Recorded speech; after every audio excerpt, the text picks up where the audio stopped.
Welcome to Sleepless Philosophers, where deep ideas meet restful nights. If you enjoy these journeys through philosophy, please like and subscribe and turn on notifications for daily uploads. To support the channel, consider leaving a super thanks.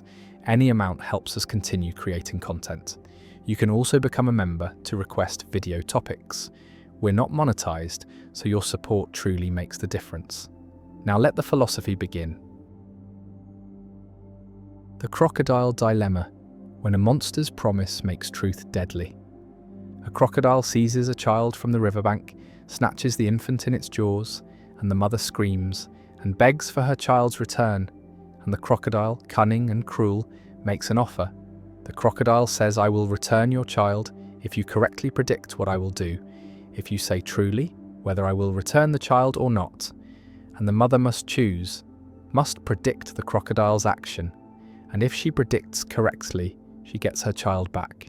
And if she predicts incorrectly, the crocodile keeps the child. And this seems straightforward at first, seems like a gamble with 50-50 odds. But the mother is clever, thinks carefully, and realizes she can construct a prediction that creates a paradox. And she says to the crocodile, "You will not return my child." And now the crocodile faces an impossible choice, a logical trap from which there is no escape. And this is the crocodile dilemma, an ancient paradox from Greek and Roman philosophy that illustrates how self-reference and promises can generate contradictions that have no resolution. Imagine the crocodile processing the mother's prediction. She has said, the crocodile will not return the child, and the crocodile must decide whether this prediction is true or false. And if the prediction is true, then the crocodile will not return the child, but the promise was to return the child.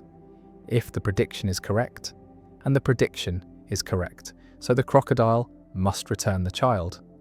But returning the child makes the prediction false, because the prediction said the child would not be returned.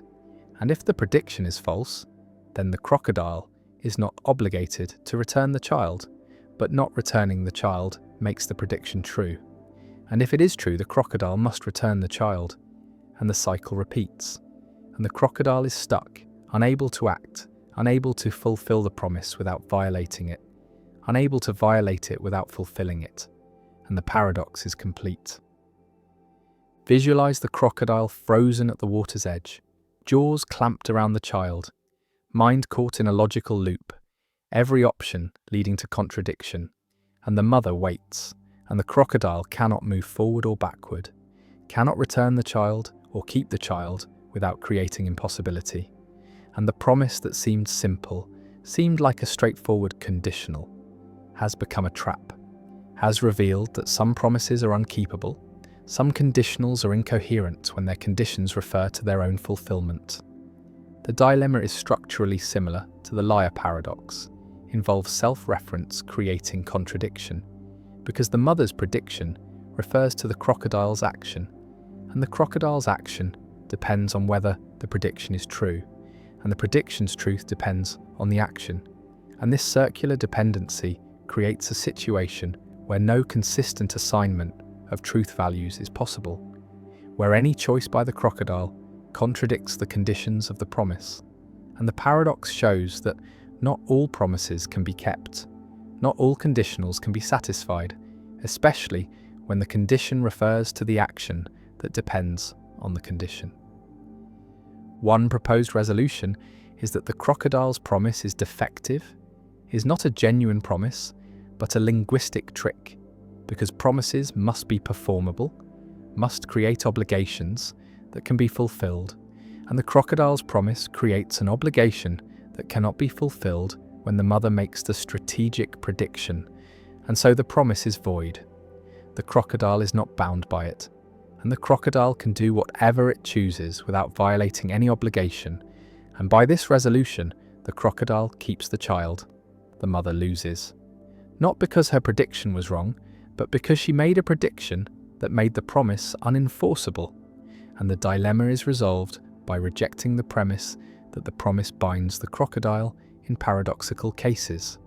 Another resolution distinguishes between the crocodile's intentions at the moment of making the promise and the actual outcome, and argues that the promise should be interpreted as concerning the crocodile's intended action, not the final action after considering the prediction, and when the mother predicts the child will not be returned, the crocodile evaluates whether to intend to return the child, and if the crocodile's initial intention is not to return the child, then the prediction is correct, and the crocodile should return the child according to the promise. And this return action does not create a contradiction, because the promise was about the intention, not about the final action. But this resolution seems strained, seems to reinterpret the promise in ways that were not clearly intended. And it is not obvious that distinguishing intention from action resolves the paradox or merely shifts it. A third resolution embraces the paradox and argues that it shows the limits of what can be promised, that some conditionals are inherently problematic, that promises whose conditions involve self-reference or depend on the promiser's response to the condition create logical tangles that cannot be resolved, and rational agents should avoid making such promises, should recognize that not every grammatically well-formed conditional statement creates a genuine obligation, and the crocodile's mistake was offering a promise whose structure allowed paradoxical predictions. And once the paradox emerges, the crocodile is released from the promise, is in a situation where any action is permissible because no action can satisfy the promise, and morality and logic give no guidance. The crocodile dilemma also illustrates issues in game theory and strategic reasoning, because the mother is using her prediction strategically, choosing her words not to convey her genuine belief about what the crocodile will do, but to create a situation where the crocodile cannot win. And this strategic use of language, using predictions not to predict, but to constrain, appears in negotiations, legal arguments, and political discourse, where statements are crafted to create binds, to force opponents into positions where any response is disadvantageous, and the dilemma shows that self-referential statements can be weapons, can be used to trap others in paradoxes where no good option exists.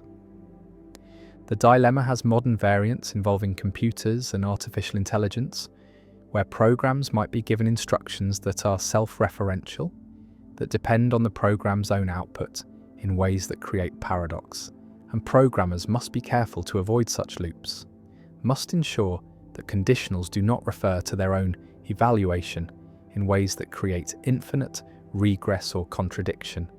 And the crocodile dilemma serves as a warning, a reminder that self-reference is dangerous, creates problems that cannot always be resolved by cleverness or by trying harder, but only by recognizing the structure and avoiding it. The child hangs in the crocodile's jaws. The mother waits for an answer, and the crocodile is paralyzed by logic, cannot move without contradiction, and the ancient paradox remains, unsolved, unresolvable, a trap that philosophy has not escaped, a reminder that language can create impossibilities, that promises can be unkeepable, that self-reference generates paradoxes that defy solution, and the crocodile dilemma endures, taught in logic classes, discussed in philosophy seminars, a vivid example of how words can bind more tightly than chains, how a simple promise can become an impossible obligation, and how the combination of self-reference and conditionality creates contradictions from which there is no escape, and the crocodile remains frozen, the child unclaimed, and the paradox persists, waiting at the riverbank for the next clever victim to spring the trap. The consequence argument, why the past makes your future inevitable. A philosopher constructs a deceptively simple argument about free will and determinism, an argument that has become one of the most influential and most discussed arguments in the free will debate.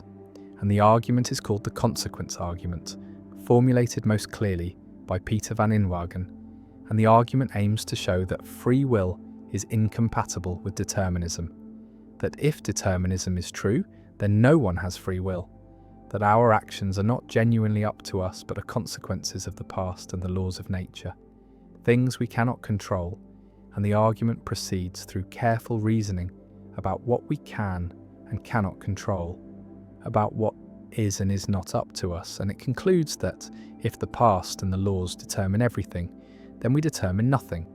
We have no control. We are not free. And this is the consequence argument, an argument for incompatibilism, for the view that determinism and free will cannot both be true, and the argument forces compatibilists to explain how we could be free if determinism is true, how our actions could be up to us if they are inevitable consequences of factors beyond our control. And the debate sparked by this argument continues, with philosophers proposing responses, defending premises, clarifying concepts, and the consequence argument remains central to contemporary discussions of free will, a challenge that every theory must address. Imagine the logical structure. Determinism says that the state of the world at any time, plus the laws of nature, entail the state of the world at all future times. Everything that happens is a consequence of what happened before, plus the laws. And now consider your action right now. Reading these words, and if determinism is true, then this action is entailed by the state of the world before you were born, plus the laws of nature, and you have no control over the state of the world before you were born. You did not cause it. You cannot change it. It is a fixed fact about the past, and you have no control over the laws of nature. You did not create them. You cannot alter them. They are what they are, independent of you. And if your action is entailed by things you have no control over, then you have no control over your action. And if you have no control over your action, then you are not free with respect to that action. And this applies to all your actions. All are consequences of the past and the laws, things beyond your control. And so if determinism is true, then you are not free. You have no free will. And this is the consequence argument in its essential form. The argument can be stated more formally using the concept of power, what we have power over, what is up to us. And the argument says that no one has power over the past, no one has power over the laws of nature, no one has power over the fact that the past and the laws entail the present. And therefore, by a transfer principle, if the present is entailed by things we have no power over, then we have no power over the present. And having power over our actions is necessary for free will, and so we lack free will. If determinism is true, and the argument is valid, the conclusion follows from the premises.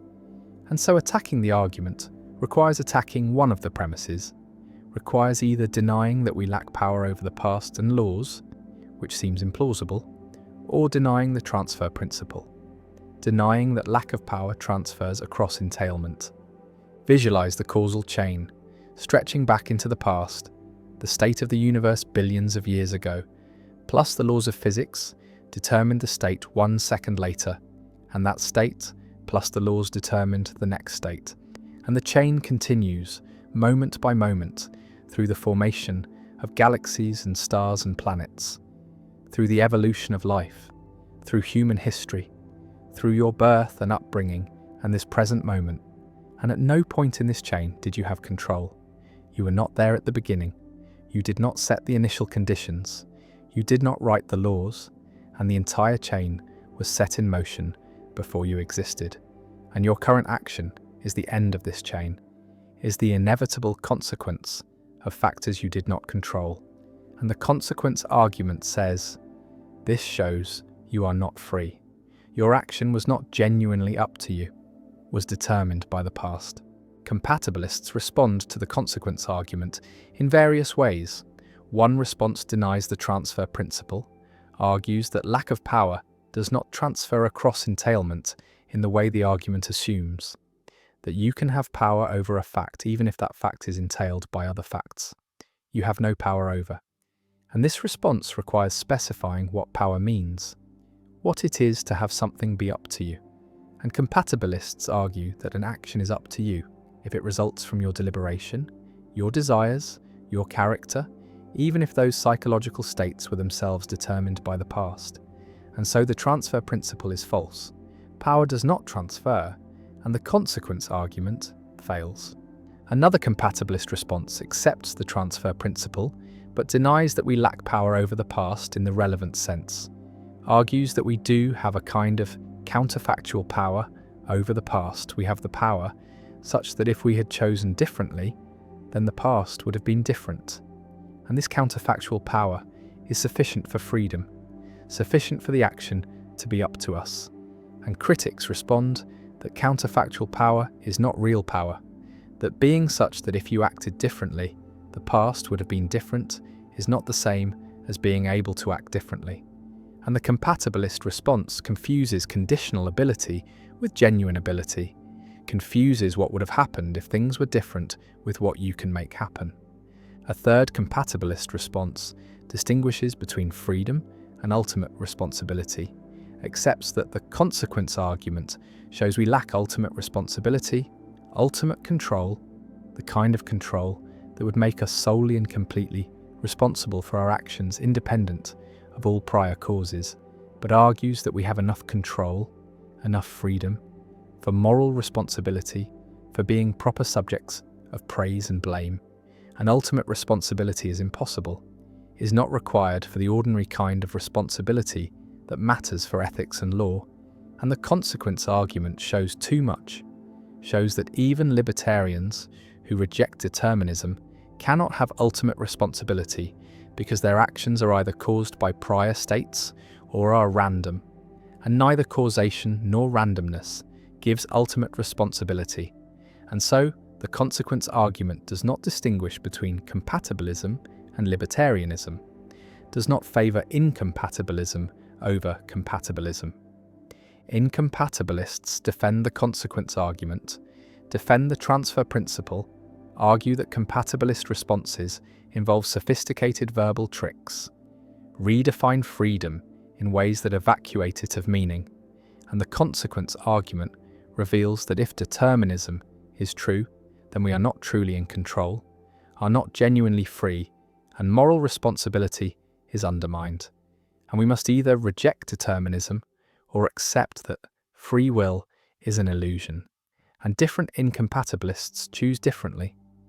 Some become libertarians and argue that determinism is false, that quantum mechanics or agent causation or emergent properties provide room for free will, and others become hard determinists and accept that free will does not exist, that responsibility is problematic, that praise and blame need reinterpretation.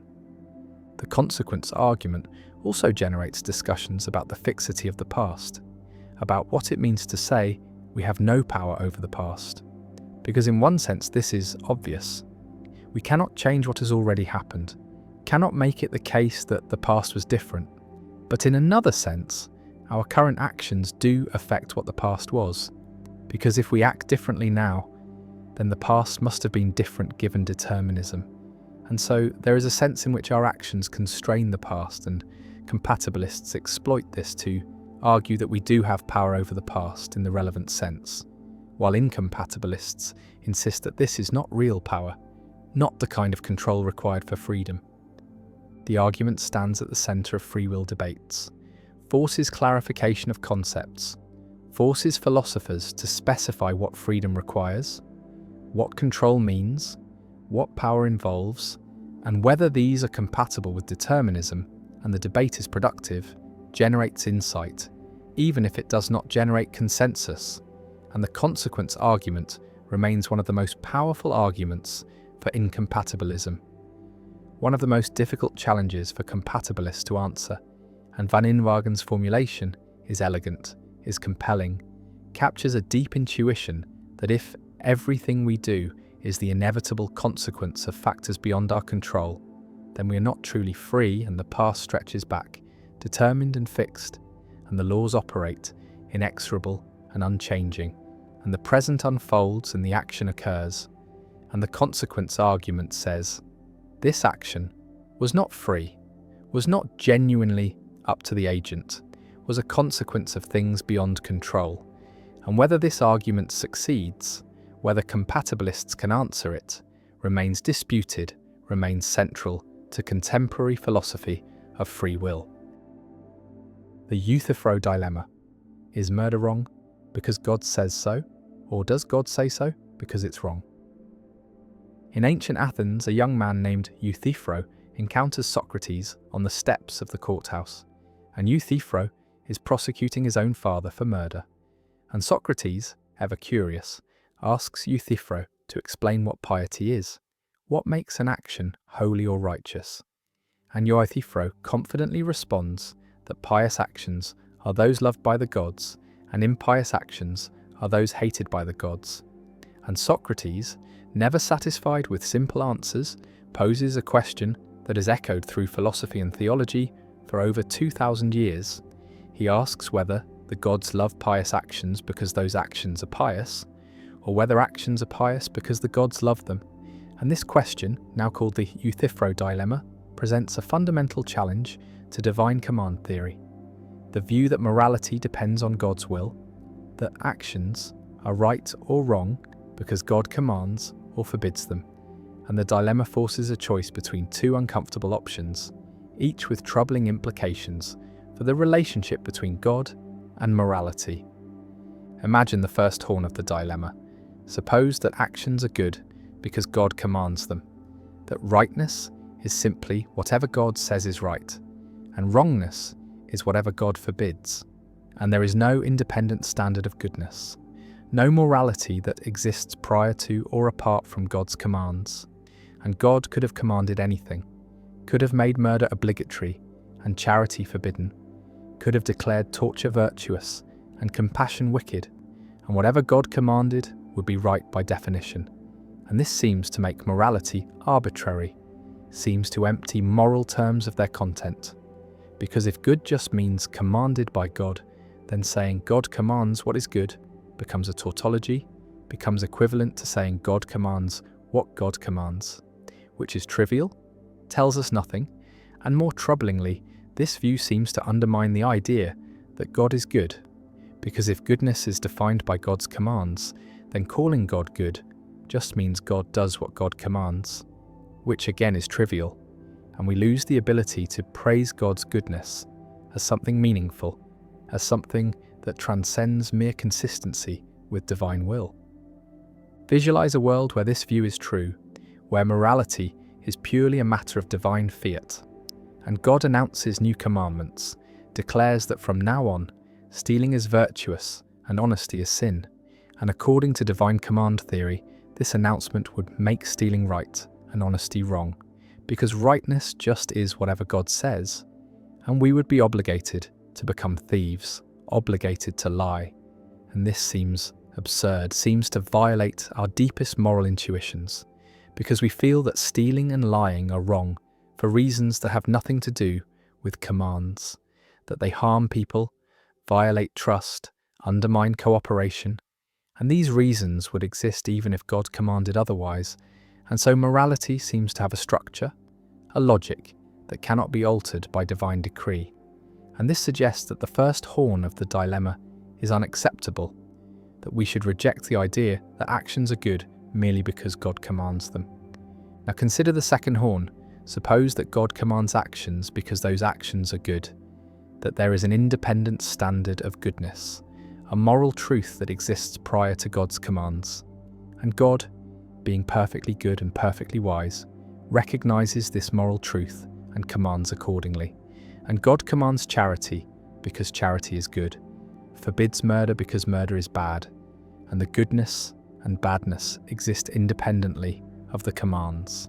And this seems more plausible, seems to preserve the meaningfulness of moral language and the praiseworthiness of God's goodness. But it creates a different problem, because if moral truth is independent of God, then God is not the ultimate source of morality. God does not create right and wrong, but merely recognizes and reveals them, and there is something above God, a standard of goodness to which even God is subject. And this seems to limit God's sovereignty, seems to place constraints on divine power and authority, and many theologians find this unacceptable, argue that nothing can be above God, that God is the ultimate reality, the ground of all being, and making morality independent of God seems to dethrone God, to reduce God to a mere messenger of moral truths that exist on their own. The dilemma presents a forced choice: either accept that morality is arbitrary, dependent on God's will, capable of being anything God decrees, or accept that morality is independent of God, existing prior to divine commands, limiting God's sovereignty. And neither option is attractive to believers who want to say both that God is the source of morality and that God's commands reflect genuine moral truth rather than arbitrary preference. And various theological and philosophical responses have been proposed over the centuries, attempting to escape between the horns to find a position that preserves both divine sovereignty and moral objectivity.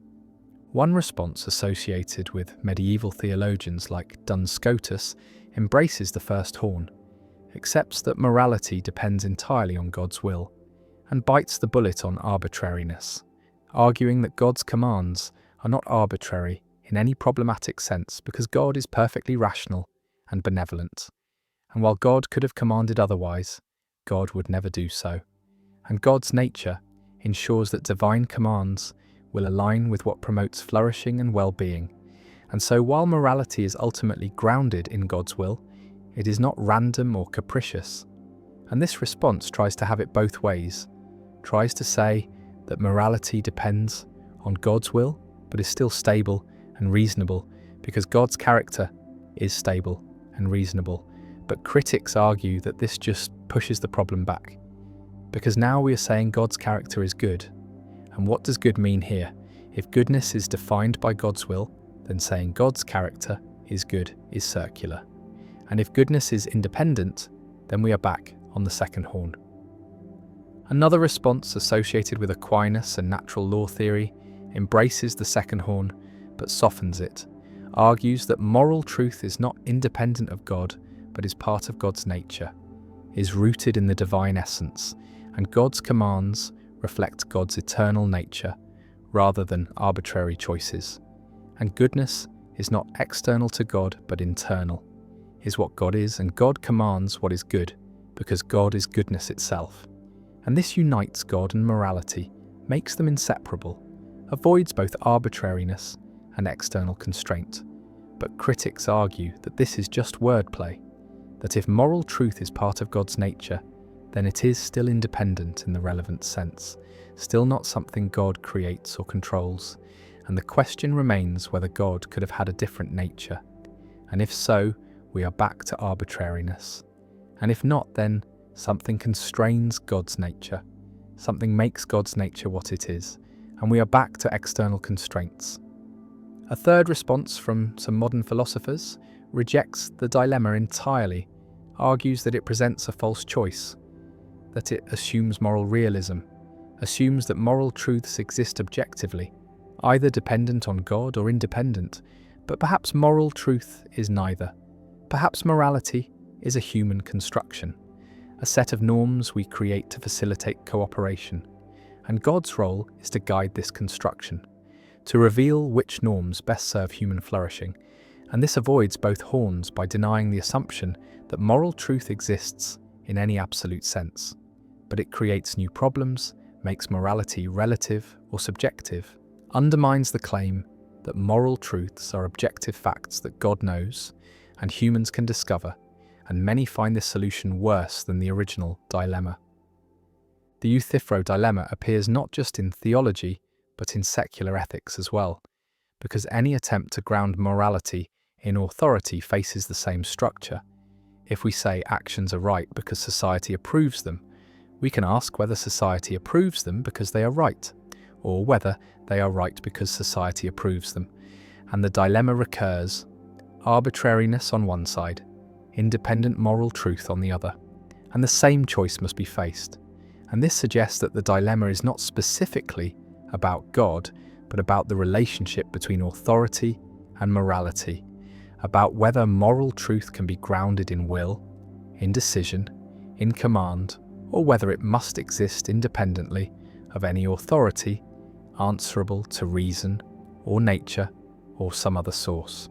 Socrates stands on the courthouse steps, questioning Euthyphro, probing the foundations of piety, and the young man's confidence wavers His simple answer unravels, and the dilemma emerges, stark and unavoidable. And 25 centuries later, the question remains: does God command the good because it is good, or is it good because God commands it?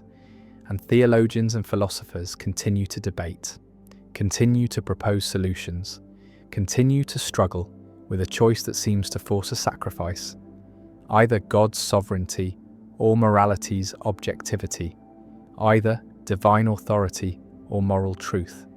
And the dilemma persists, unresolved, a permanent fixture in philosophy of religion, a challenge to anyone who wants to ground ethics in divine will, and a reminder that even the most fundamental questions about the source of right and wrong, about the relationship between God and goodness, about whether morality is created or discovered, remain open, remain contested, and the young Euthyphro walks away confused, and Socrates continues to question, and the dilemma remains, waiting to challenge every new generation of believers and philosophers who confront the ancient problem of how God and morality relate.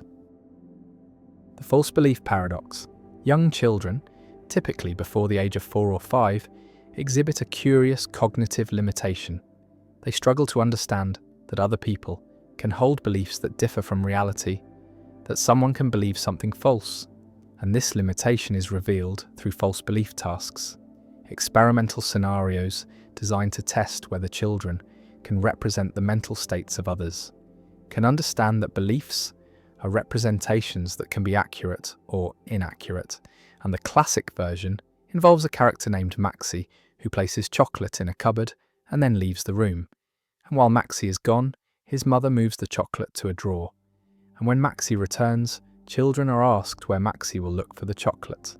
And young children, those who have not yet developed what psychologists call theory of mind, say that Maxi will look in the drawer where the chocolate actually is, failing to recognize that Maxi's belief, formed when the chocolate was in the cupboard, has not been updated, that Maxi still believes the chocolate is in the cupboard even though this belief is now false.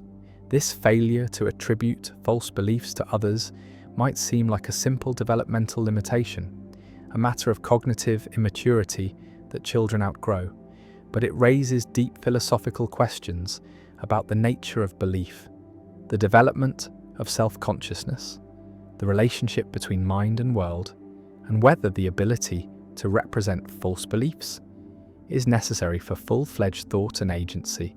And some philosophers have argued that the false belief paradox reveals something fundamental about the structure of cognition, that understanding false belief requires a kind of meta-representational ability, the capacity to represent representations, to think about thoughts, to hold in mind simultaneously what is the case and what someone believes to be the case.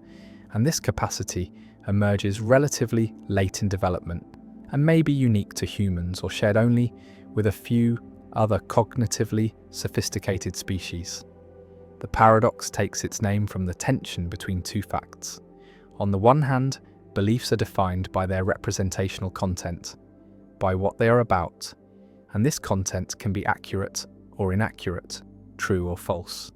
And so the possibility of false belief seems built into the very concept of belief, seems to be part of what makes beliefs different from mere sensations or reflexes.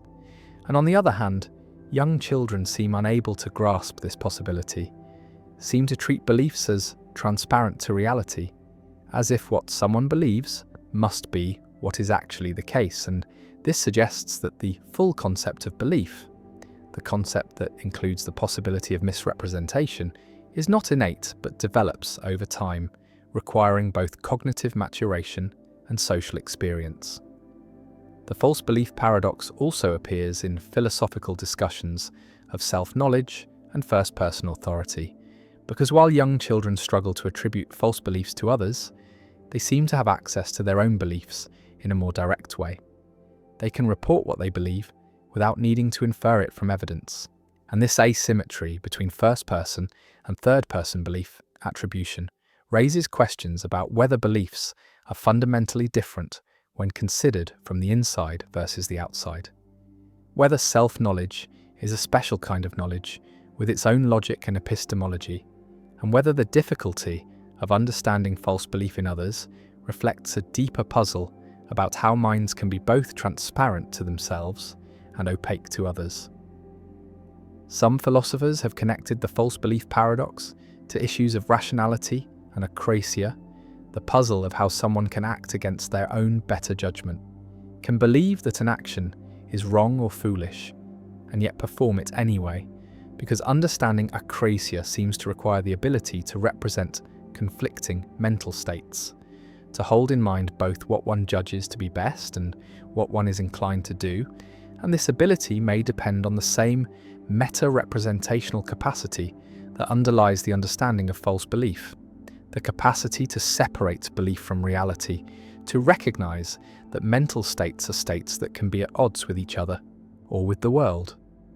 The false belief paradox also has implications for moral responsibility and the development of moral understanding, because attributing blame or praise to someone requires understanding their beliefs and intentions, requires recognizing that they acted based on what they believed rather than what was actually the case.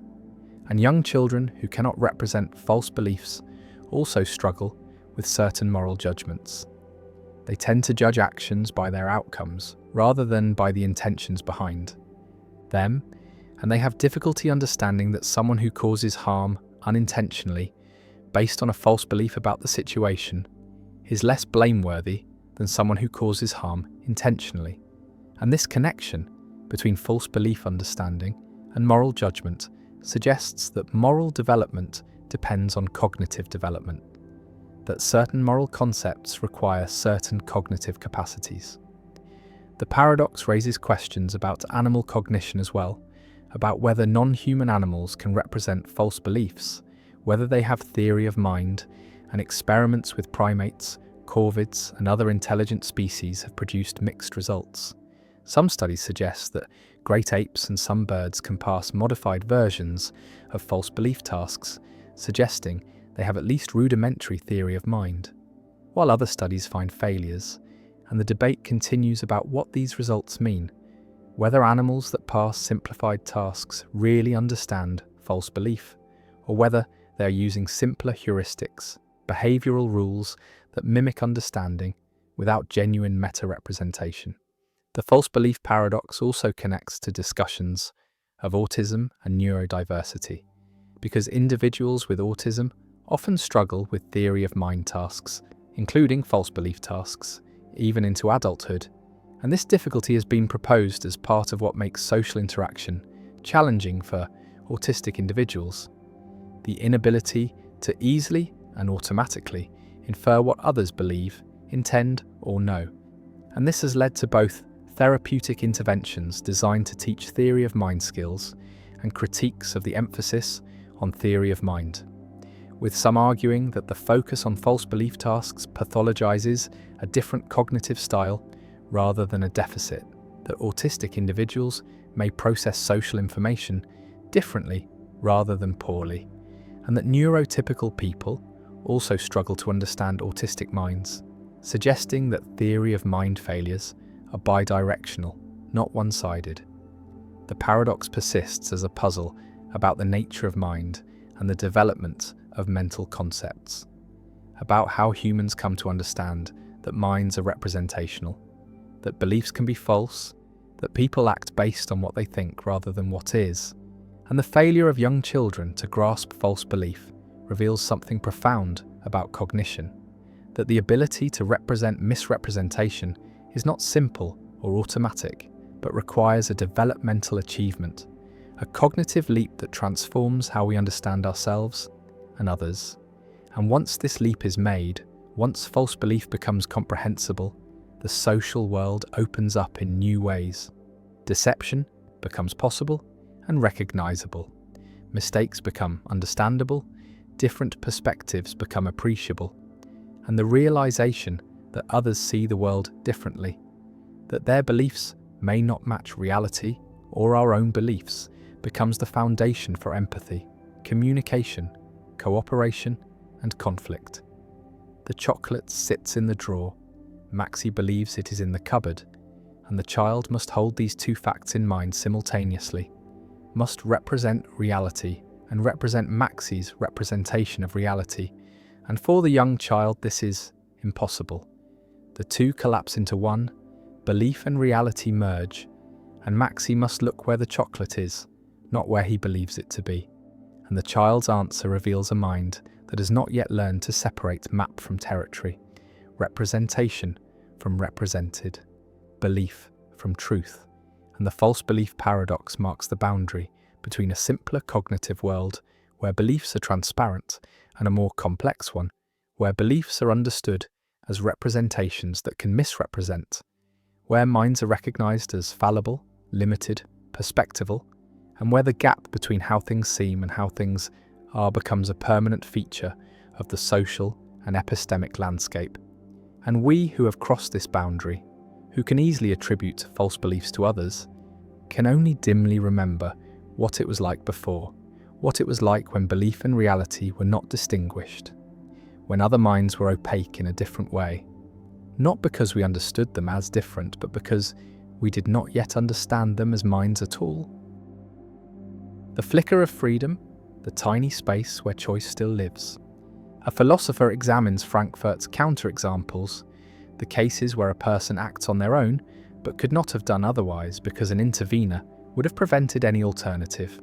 And Frankfurt argues these cases show that responsibility does not require the ability to do otherwise, that alternate possibilities are not necessary for free will. But philosopher Robert Kane and others have identified something Frankfurt missed, a detail in the structure of the cases that preserves a tiny alternative, a flicker of freedom, a moment where the person could have begun to choose differently before the intervener stopped them. And this flicker, though tiny, though insufficient to constitute full alternative action, might be enough to ground responsibility, might show that Frankfurt's cases do not actually eliminate alternatives, but only limit them.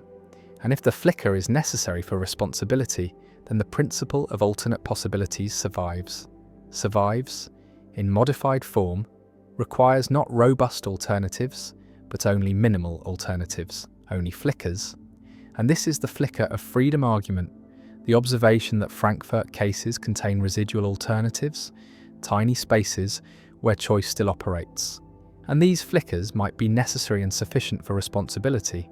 And the debate about Frankfurt cases becomes a debate about whether flickers matter, whether tiny alternatives count, whether responsibility requires robust alternatives or only minimal ones.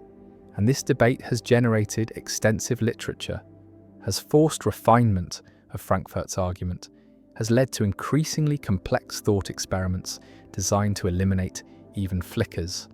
And the question remains whether true flicker-free cases are possible, whether alternatives can be completely eliminated while responsibility is preserved, and the flicker of freedom persists as a challenge to Frankfurt's argument, as a defense of the principle of alternate possibilities, as a last stand for the view that responsibility requires alternatives. Imagine a Frankfurt case carefully.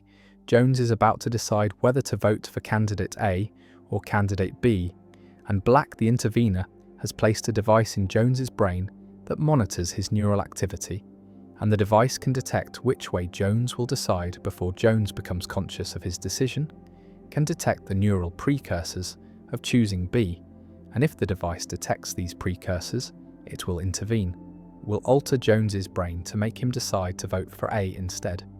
But if Jones is going to decide on his own to vote for A, then the device does nothing, remains dormant, and now suppose Jones decides on his own to vote for A. The device detects no precursors of choosing B because there are none. Jones was always going to choose A on his own, and so the device does nothing, and Jones votes for A based on his own decision.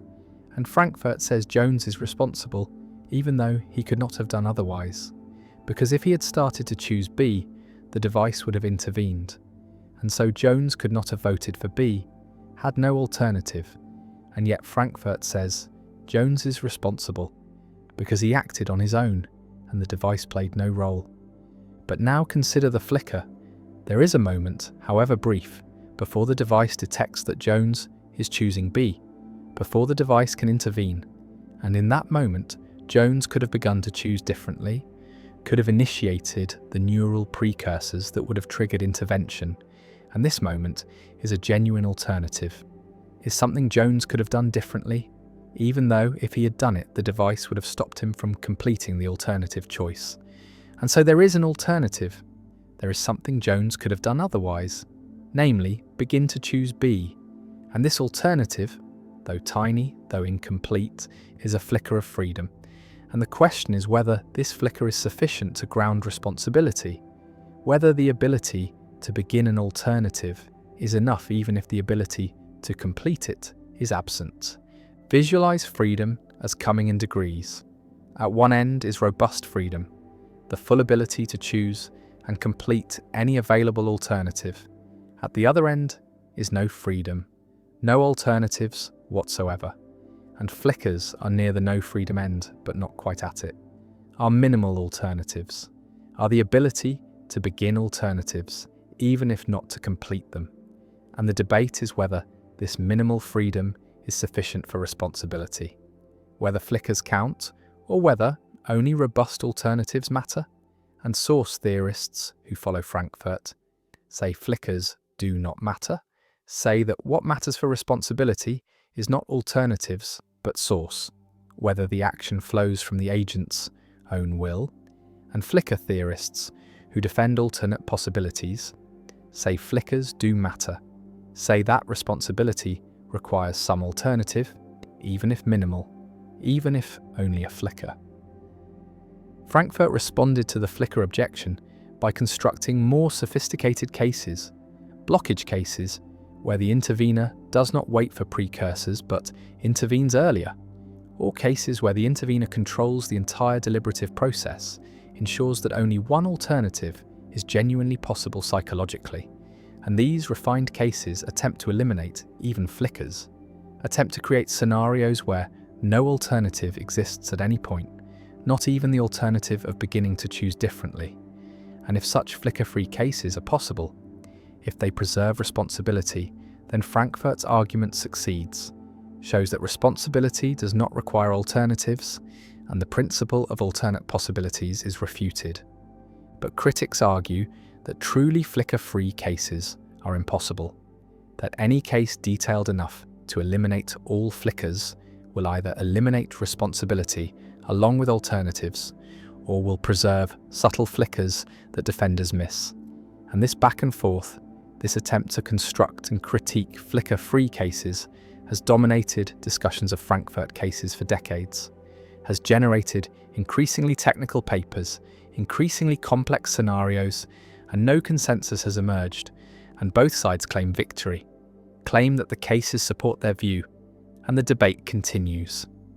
The flicker of freedom also connects to debates about determinism and sourcehood, because if determinism is true, then flickers might not exist, might themselves be eliminated by deterministic causation, and so the flicker debate might ultimately depend on whether determinism is true, whether quantum indeterminacy provides space for genuine alternatives.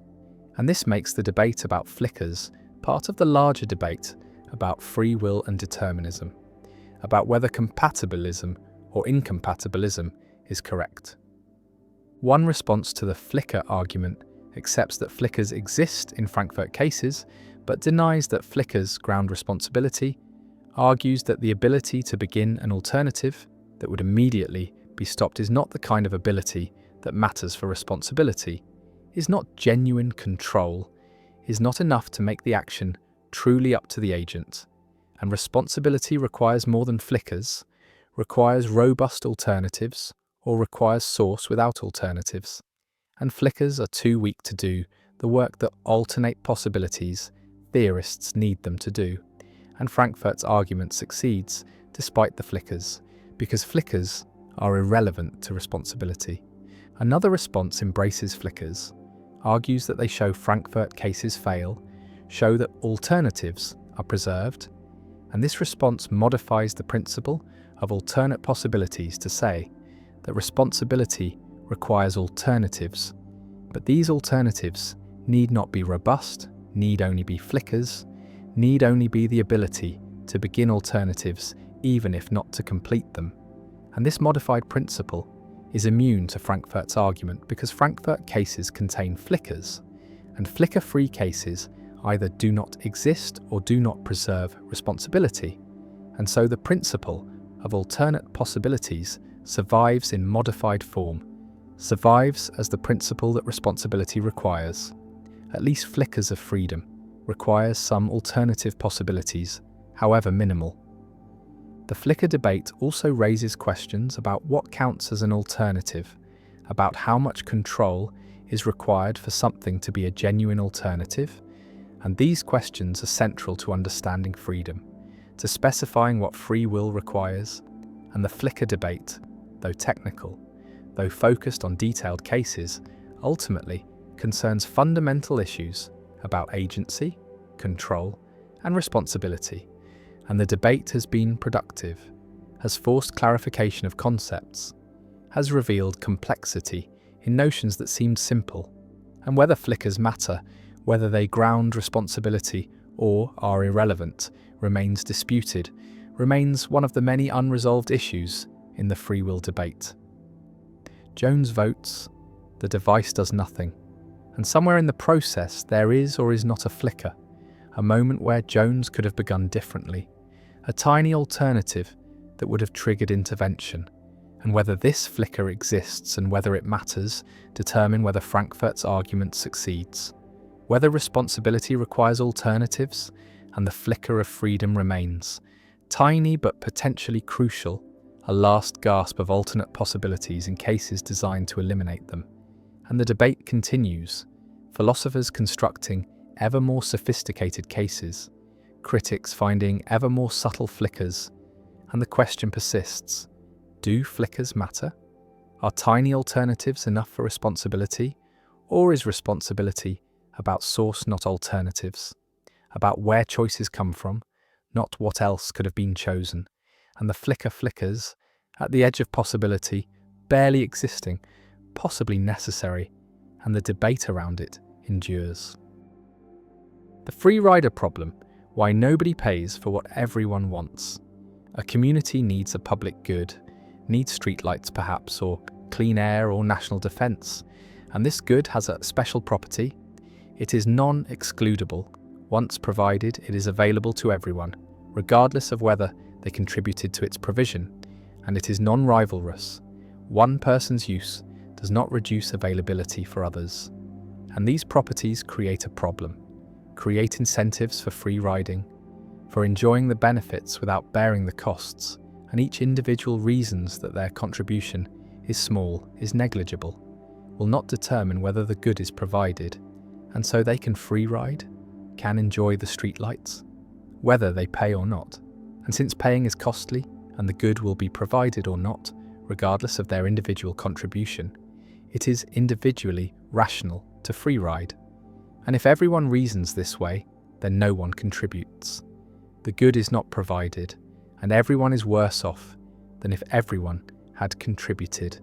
And this is the free rider problem, a fundamental challenge in public economics, a demonstration that voluntary provision of public goods is difficult, tends toward under-provision, and solving the problem requires mechanisms that make contribution individually rational, requires collective action, requires institutions that enable groups to provide goods that individuals cannot or will not provide voluntarily.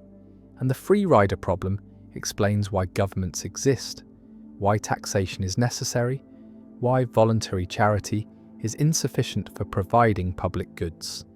And the problem remains central to political philosophy, to debates about the role of government, to questions about when collective coercion is justified. Imagine a neighbourhood deciding whether to install streetlights, and the lights would benefit everyone, would make the streets safer, would be valued by all residents. And suppose the lights cost $100 per household, and each household values the lights at $150. So collectively, the benefit exceeds the cost. Provision is efficient, but each household faces a decision, contribute or free ride. And the calculation is straightforward.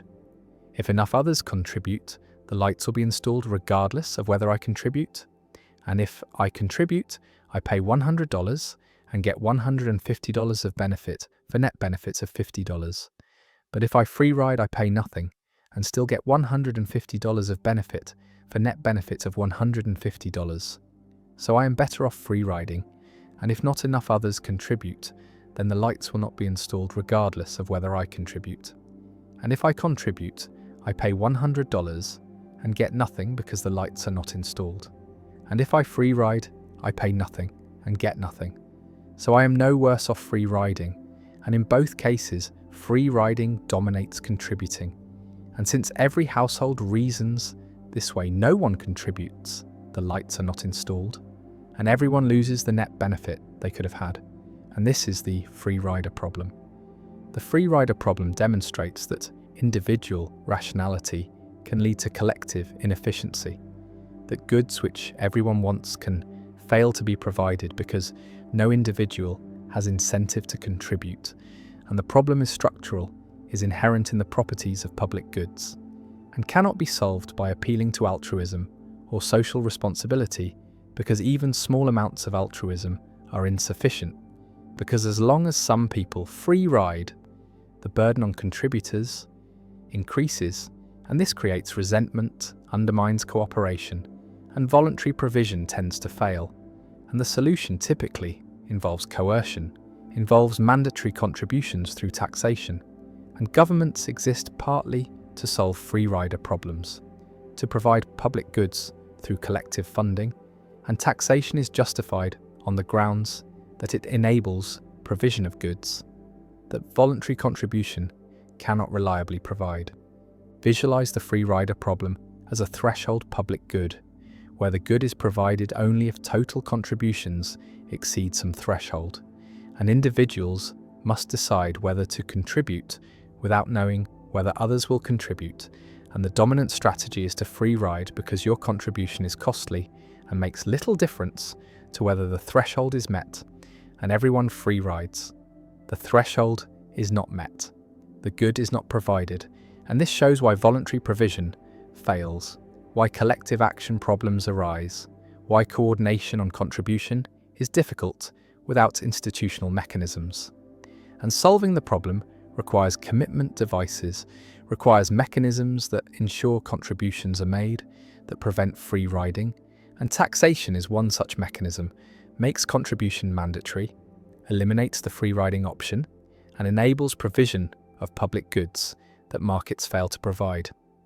One response to the free rider problem is Lindahl taxation, a theoretical solution where each individual pays according to their marginal benefit from the public good, pays their willingness to pay, and this makes contribution individually rational because you pay only what the good is worth to you. But Lindahl taxation faces practical problems, requires knowing each person's valuation, which people have incentive to misrepresent, have incentive to understate to reduce their tax burden, and the mechanism is not incentive compatible, is vulnerable to strategic behaviour, and cannot be implemented in practice. And so while Lindahl taxation is theoretically optimal, it does not solve the real-world free rider problem.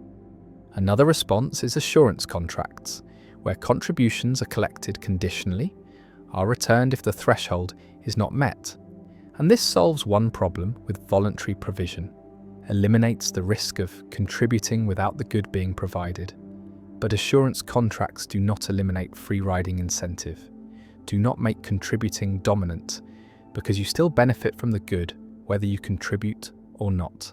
And so assurance contracts help but do not fully solve the problem, and empirical evidence shows that contribution rates improve with assurance contracts but remain below optimal levels. A third response is social sanctions, where free riders are punished through social disapproval, through reputation loss, through exclusion from other cooperative activities, and social sanctions can support contribution in small groups where behaviour is observable, where reputation matters, where repeated interaction creates incentives for cooperation, and community provision of public goods often relies on social sanctions, relies on norms that support contribution and punish free riding. And these mechanisms can be effective in tight-knit communities but are less effective in large anonymous societies where behaviour is hard to observe and reputation effects are weak. The free rider problem also appears in debates about international cooperation, about providing global public goods like climate stability, pandemic prevention, biodiversity preservation, and these goods are non-excludable and non-rivalrous at global scale, and nations face free rider incentives, benefit from the good whether they contribute or not. And this makes international cooperation difficult, makes agreements fragile, and nations have incentive to free ride, to benefit from others' contributions while minimizing their own. And solving global free rider problems requires international institutions, requires mechanisms for monitoring and enforcement, requires ways to make contribution individually rational for nations. And the difficulty of achieving such cooperation explains why global public goods are underprovided, why climate change proceeds despite universal acknowledgement of its dangers, why pandemic preparedness is inadequate despite obvious benefits. The problem also raises philosophical questions about political obligation, about whether citizens have duties to support public goods, whether taxation is legitimate coercion or justified contribution, and libertarians argue that taxation for public goods is problematic, violates individual rights, and anarcho-capitalists argue that even genuine public goods should be provided voluntarily or not at all, while social democrats argue that taxation is justified to solve collective action problems, is necessary for provision of goods that voluntary mechanisms cannot reliably provide, and the debate turns on whether the free rider problem justifies coercion, whether preventing free riding is sufficient reason to impose mandatory contributions, and different political philosophies answer differently. Some argue that the free rider problem is overstated, that voluntary provision is more successful than theory predicts, that people do contribute to public goods despite free rider incentives.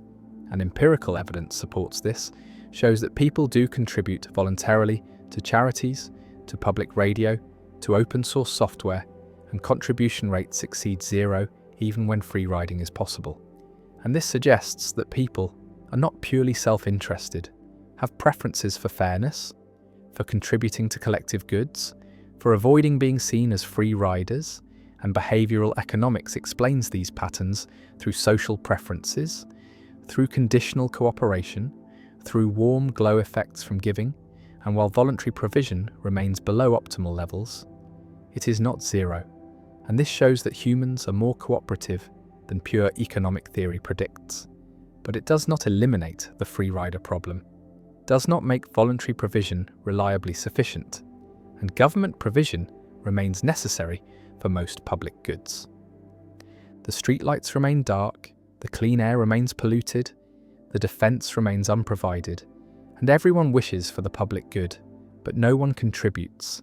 Everyone free rides, everyone waits for others to pay, and the good is not provided, and the free rider problem persists as one of the fundamental challenges in political economy, remains a justification for government, remains a reason why taxation exists, why collective provision is necessary, and the problem shows that markets fail for public goods, that voluntary mechanisms are insufficient, that individual rationality leads to collective inefficiency, and solving the problem requires institutions, requires mechanisms that make contribution mandatory or that change incentives to make contribution rational, and without such mechanisms, public goods are underprovided. Remain goods that everyone wants but nobody provides, and the free rider problem endures. Quine's Gavagai problem? Why we can never know what anyone really means. An anthropologist arrives in a remote village to study an unknown language, a language no outsider has encountered before. And the anthropologist has no translator, no dictionary, no common linguistic framework, only observations and patience, and the method is radical translation. Learning the language from scratch by observing how natives use words in response to events. And one day, A rabbit runs past and a native points and says gavagai, and the anthropologist writes in the notebook, gavagai means rabbit. And this seems reasonable, seems like an obvious inference. The native saw a rabbit and said gavagai, so gavagai must refer to rabbits. But philosopher Willard Van Orman Quine points out a problem, a deep problem about meaning and translation.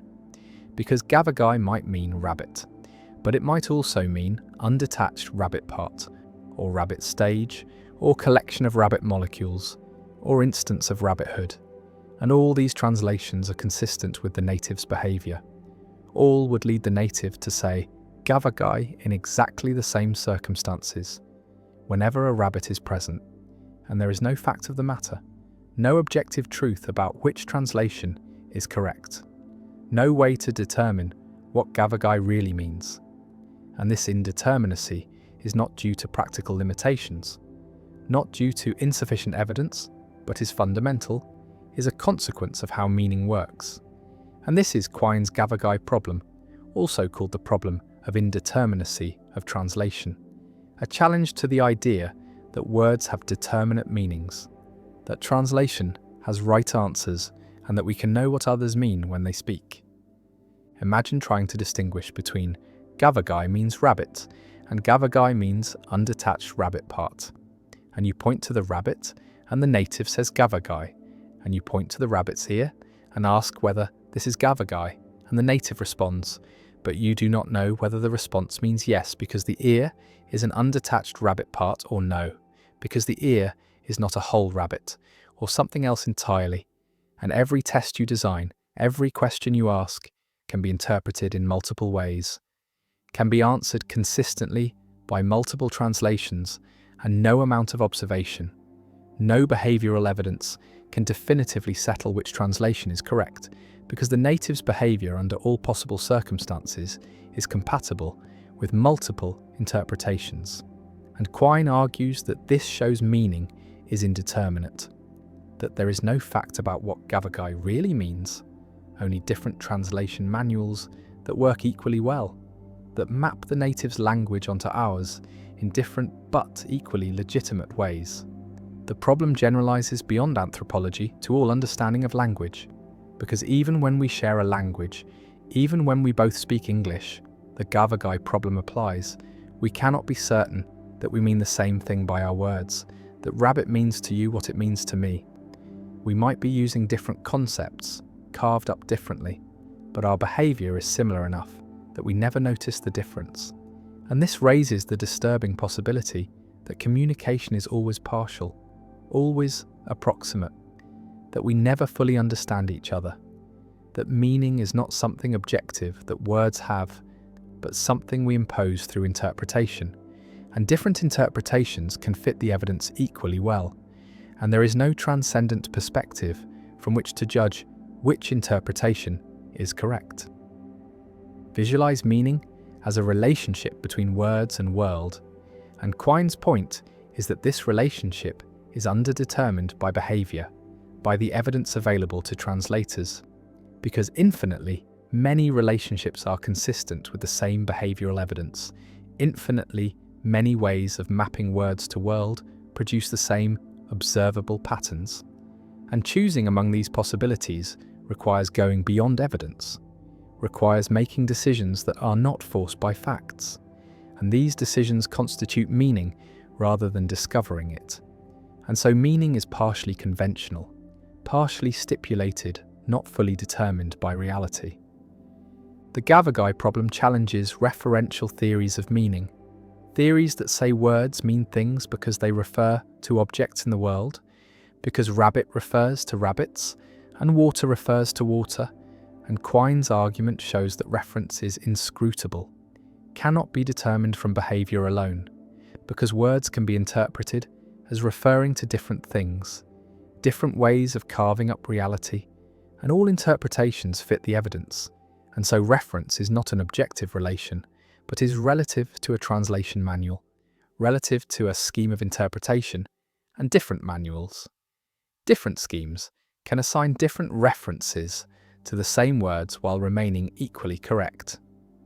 One response to the gavagai problem accepts the indeterminacy, embraces it as a truth about meaning, argues that Quine is right, that there is no fact of the matter about what words mean beyond what is determined by behavioural evidence, and meaning is holistic, depends on the entire network of beliefs and language practices. And translation manuals are theoretical frameworks that organise this evidence. And like all theories, they are underdetermined by data, and multiple theories fit the same data equally well. And choosing among them involves pragmatic considerations, simplicity, utility, coherence, but not truth in any absolute sense. And this response treats meaning as a human construction, something we create through practices rather than something we discover in nature. Another response denies the indeterminacy, argues that Quine's thought experiment is artificial, that in real translation situations additional evidence is available, evidence about intentions, about how speakers correct each other, about the structure of their conceptual schemes. And this additional evidence narrows down the possibilities, rules out bizarre interpretations like undetached rabbit part, and determines that gavagai means rabbit in the ordinary sense. And while perfect certainty may be impossible, practical determinacy is achievable, and meaning is objective enough for communication to succeed, for translation to have right and wrong answers. And the gavagai problem is an epistemological worry, a concern about how we know what words mean, but it does not show that words lack determinate meanings, only that discovering those meanings is difficult. A third response appeals to charity, to the principle that we should interpret speakers as making sense, as having coherent beliefs, as speaking truly most of the time. And this principle constrains translation, rules out interpretations that make speakers irrational or massively mistaken. And while charity does not uniquely determine translation, it narrows the range of acceptable interpretations, and combined with simplicity and other pragmatic virtues, it makes translation tractable, makes it possible to arrive at good translations, even if not perfect ones. And this response treats translation as an interpretive practice, guided by norms rather than as a purely empirical investigation, guided only by behaviour. The gavagai problem also connects to broader philosophical issues about realism and anti-realism, about whether there are objective facts independent of our theories and languages. Because if meaning is indeterminate, then perhaps reality itself is indeterminate. Perhaps there is no fact about whether rabbits or undetached rabbit parts exist, only different ways of organising experience, different conceptual schemes that carve up the world differently. And Quine's ontological relativity, his claim that what objects exist is relative to a language or theory, follows from the gavagai problem, from the recognition that reference is inscrutable, that we cannot say what exists absolutely, but only what exists relative to a framework. The anthropologist sits with a notebook, the word gavagai recorded, the translation uncertain, and the native speaks, and the anthropologist interprets, and communication proceeds approximately, pragmatically, successfully enough for practical purposes, and whether gavagai really means rabbit or something else remains undetermined, remains a question without an answer. And Quine's problem persists, not as a practical obstacle to translation, but as a philosophical challenge to theories of meaning, as a demonstration that meaning is more elusive than we thought, more dependent on interpretation and less determined by facts. And the gavagai problem endures as one of Quine's most influential contributions, a thought experiment that changed how philosophers think about language, about meaning, about translation, and about the relationship between words and world.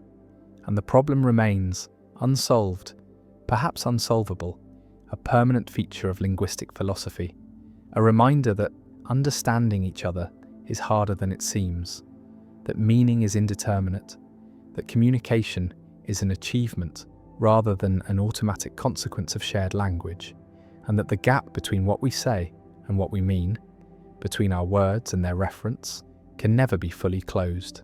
And the rabbit runs past and the native says, gavagai, and we translate approximately, hopefully, never quite certain that we have understood. The Abilene Paradox: why groups choose what nobody wants. A family sits on a porch in Coleman, Texas, on a hot afternoon, comfortable, playing dominoes, and the father-in-law suggests driving to Abilene for dinner, 53 miles away in a car without air conditioning. And the suggestion is not enthusiastic, is tentative, but the son-in-law says sure, sounds good. Not because he wants to go, but because he assumes others want to go, and he wants to be agreeable. And the wife says yes if you all want to go, and the mother-in-law says of course, and they all pile into the car and drive to Abilene in dusty heat, arrive hot and tired, eat mediocre food, drive back exhausted, and sitting on the porch again, someone admits they didn't really want to go, and then everyone admits they didn't want to go, admits they only agreed because they thought others wanted it, and the entire group took an action that no individual wanted, chose an outcome that everyone preferred to avoid.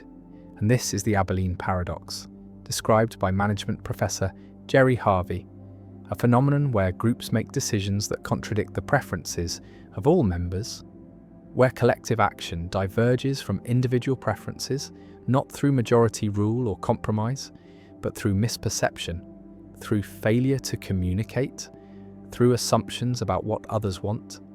And the paradox reveals that agreement is not always consensus, that unanimous decisions can be unwanted by everyone. And the Abilene Paradox shows a different kind of collective irrationality from Condorcet cycles or voting paradoxes. Shows irrationality that arises from social dynamics, from conformity pressure, from reluctance to dissent. And the paradox remains relevant for understanding group decision-making, for recognizing that groups can fail not just through conflict, but through false consensus, through everyone going along with what nobody wants. Imagine the psychology of each family member. Each sits on the porch comfortable, each prefers staying home, but each hears the suggestion and thinks, well, if someone is suggesting it, they must want it. I don't want to be the one who ruins everyone's plans. I should be agreeable. Go along, be a team player. And so each agrees despite preferring to stay, and no one voices their actual preference. No one says I'd rather stay home. And the group collectively creates a false impression, creates the appearance of consensus when none exists, and everyone interprets others' agreement as reflecting genuine preference rather than social accommodation. And this mutual misperception drives the group toward an outcome no one wants. And the paradox unfolds. The trip is taken, the unwanted dinner eaten, and only afterward does truth emerge. Does communication clarify that everyone preferred staying home? And the group confronts the absurdity, the recognition that they did something no one wanted through failure to communicate authentically. The Abilene Paradox differs from groupthink, where group members genuinely conform their preferences to the group, genuinely come to believe the group view. And Abilene involves no genuine preference change, involves only misperception, only assumption about what others want, and members maintain their private preferences, but suppress them out of social pressure, out of desire to be agreeable. And this suppression is the source of the paradox, creates the gap between public agreement and private preference, and the gap allows groups to pursue actions that everyone opposes. And breaking the paradox requires someone to voice dissent, to say, actually, I'd prefer not to go. And this dissent can reveal that others feel the same, can break the false consensus, but dissent is risky, is socially uncomfortable, requires challenging what appears to be group preference. And most people avoid this, prefer to go along, and the paradox persists. Visualize the Abilene Paradox as a coordination failure, where the optimal outcome requires everyone to reveal their true preferences, requires honest communication, but social norms and psychological tendencies prevent this, create pressure toward agreement, toward accommodation, toward not rocking the boat. And these pressures are strongest when relationships matter, when group harmony is valued, when dissent risks social costs and family dinners and work teams and community groups all face Abilene risks. All can make decisions that no one wants, through false consensus, through failure to communicate authentically. And the paradox shows that agreement is not always good, that unanimous decisions can be wrong, that groups need mechanisms for authentic communication, need cultures that encourage dissent, need permission to disagree. One lesson from the Abilene paradox is the importance of honest communication, of creating environments where people feel safe expressing disagreement, where dissent is welcomed rather than punished.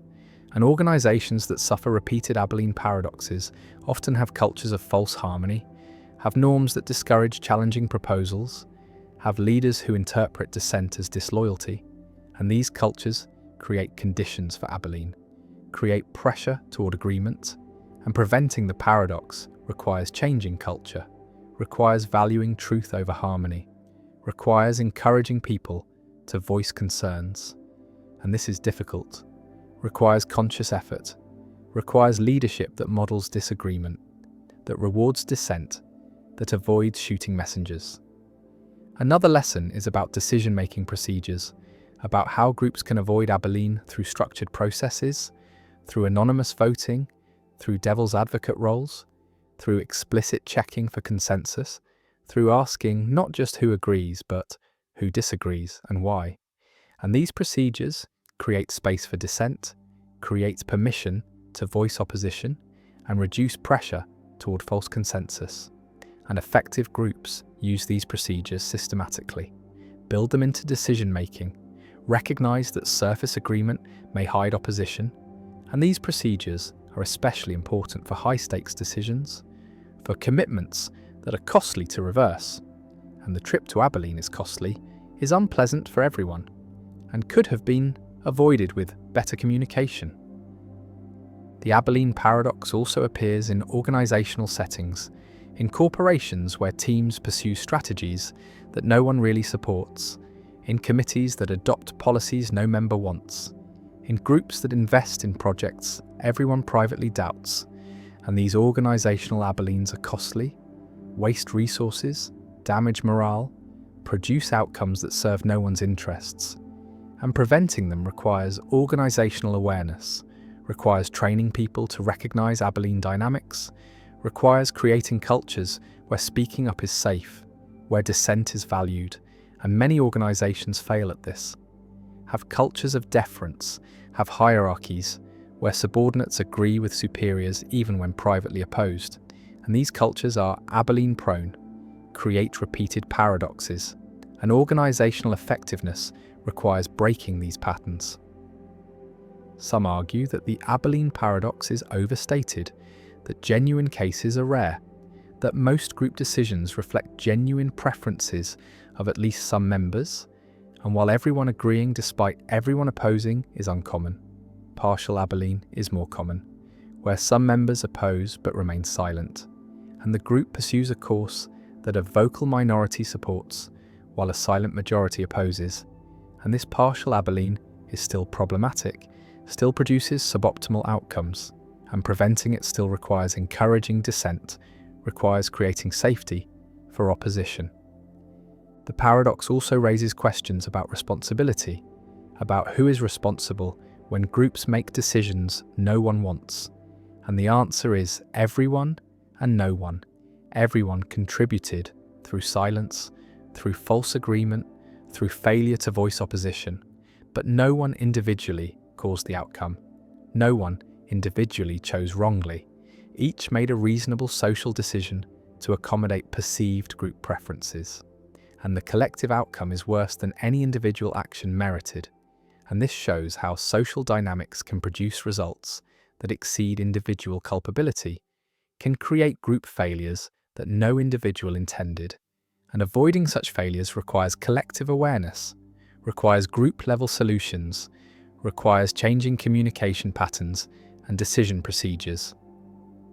The family sits on the porch afterward, hot and tired and annoyed, and someone admits they didn't want to go, and the admissions cascade. And everyone realizes the absurdity, realizes they collectively did something no one wanted, and the Abilene paradox is revealed, and laughter mixes with frustration, and the lesson is learned.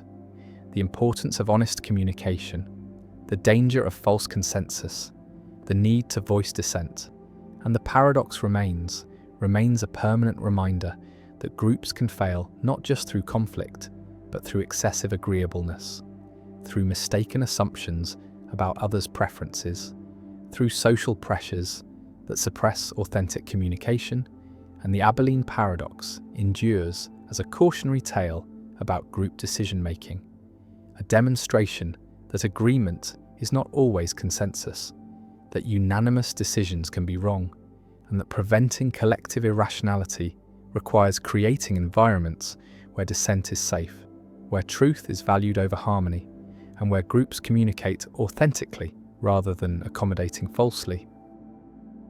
The arrow paradox. Motion seems so simple, so obvious. An arrow flies through the air from bow to target, and no one doubts that it moves. Yet the ancient Greek philosopher Zeno of Elea posed a question that has troubled thinkers for over 2,000 years, a question about whether motion is even possible at all. And this is the arrow paradox, one of Zeno's many arguments against the reality of change and multiplicity. Consider an arrow in flight, frozen at a single instant of time. At that precise moment, the arrow occupies a specific region of space exactly equal to its own length and width. It is not in two places at once. It is simply where it is motionless, static, indistinguishable from an arrow at rest. At the next instant, the same is true. The arrow occupies a space equal to itself, motionless at that frozen moment, and at the next instant, and the next. And if time is composed of a sequence of such instants, then at every instant the arrow is motionless. And if the arrow is motionless at every instant, then how can it be said to move at all? For motion would require the arrow to be in more than one place at a single instant, or to be in a state of transition rather than a state of rest, and yet at any given instant there is no motion, only position. Zeno used this paradox to support the Eleatic philosophy of Parmenides, which held that change and motion are illusions, that reality is a single, unchanging whole, and that the apparent diversity and movement we perceive are mere deceptions of the senses. The arrow paradox strikes at the very concept of instantaneous velocity, the idea that an object has a speed at a single moment in time, and Aristotle attempted to refute Zeno by arguing that time is not composed of indivisible instants, but is continuous, that motion is not a series of static positions, but a process that unfolds over intervals, and that the paradox arises only if we mistakenly treat time as a collection of frozen moments, rather than a flowing continuum. Modern physics offers a different resolution through calculus, where velocity is defined as the derivative of position with respect to time, a limit that describes how position changes as the time interval approaches zero. And in this framework, instantaneous velocity is a well-defined concept. The arrow does have a speed at each moment, even though speed is not a property that can be observed in a single instant, but only inferred from the relationship between position and time. Yet some philosophers argue that the arrow paradox still points to something genuine and unresolved, a mystery about how the static and the dynamic relate, how a series of stillnesses can add up to motion, how being in a place can somehow become moving between places. Quantum mechanics adds another layer to the puzzle, because at the subatomic level, particles do not have definite positions and velocities simultaneously.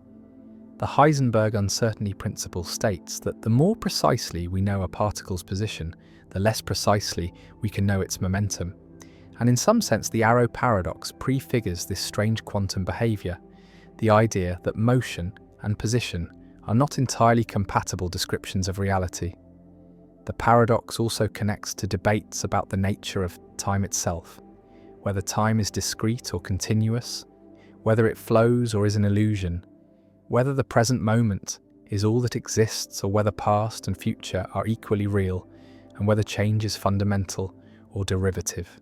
Zeno's arrow hangs suspended in thought, motionless at every instant, yet undeniably in flight, a puzzle that refuses to vanish despite millennia of analysis, a reminder that even the most basic experiences, the flight of an arrow, the passing of time, the reality of motion, rest on assumptions that can be questioned, that beneath the surface of the obvious lies a tangle of conceptual difficulties that no amount of mathematics or physics has entirely smoothed away, and the arrow flies still, or perhaps it never moved at all, frozen forever in the paradox that bears its name.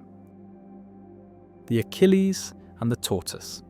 Achilles, the swift-footed hero of Greek legend, agrees to race a tortoise, and to make the contest fair, the tortoise is given a head start, perhaps 100 meters, and the race begins, and Achilles runs swiftly toward the point where the tortoise started. But by the time he reaches that point, the tortoise has moved forward a small distance, perhaps 10 meters, and so Achilles runs toward that new position. But again, by the time he arrives, the tortoise has advanced a bit further, perhaps 1 meter, and this process continues. Each time Achilles reaches where the tortoise was, the tortoise has moved ahead. And it seems that Achilles can never quite catch up, never quite overtake the slower creature. And yet common sense insists that, of course, Achilles will pass the tortoise. That speed wins races, that the faster runner always overtakes the slower, given enough time and distance. And this contradiction between logic and intuition is Zeno's most famous paradox, a puzzle that has captivated philosophers and mathematicians for over 2 millennia. Zeno of Elea constructed this argument in the 5th century BCE as part of his defense of Parmenidean monism, the idea that reality is one unchanging whole and that motion and plurality are illusions. And the paradox was meant to show that the concept of motion leads to absurdity, that if we accept that space and time can be divided infinitely, then the faster can never overtake the slower. And since this conclusion is obviously false, something must be wrong with our assumptions about motion and change.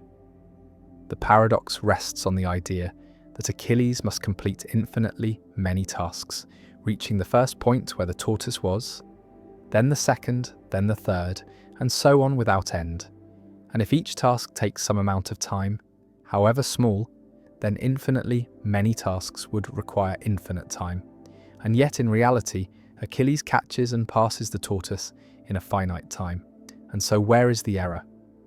Aristotle argued that the paradox confuses potential and actual infinity, that while the path can be divided into infinitely many segments in thought, Achilles does not actually perform infinitely many separate actions. He simply runs, continuously and smoothly. And the infinite division is an artifact of analysis, not a feature of the motion itself.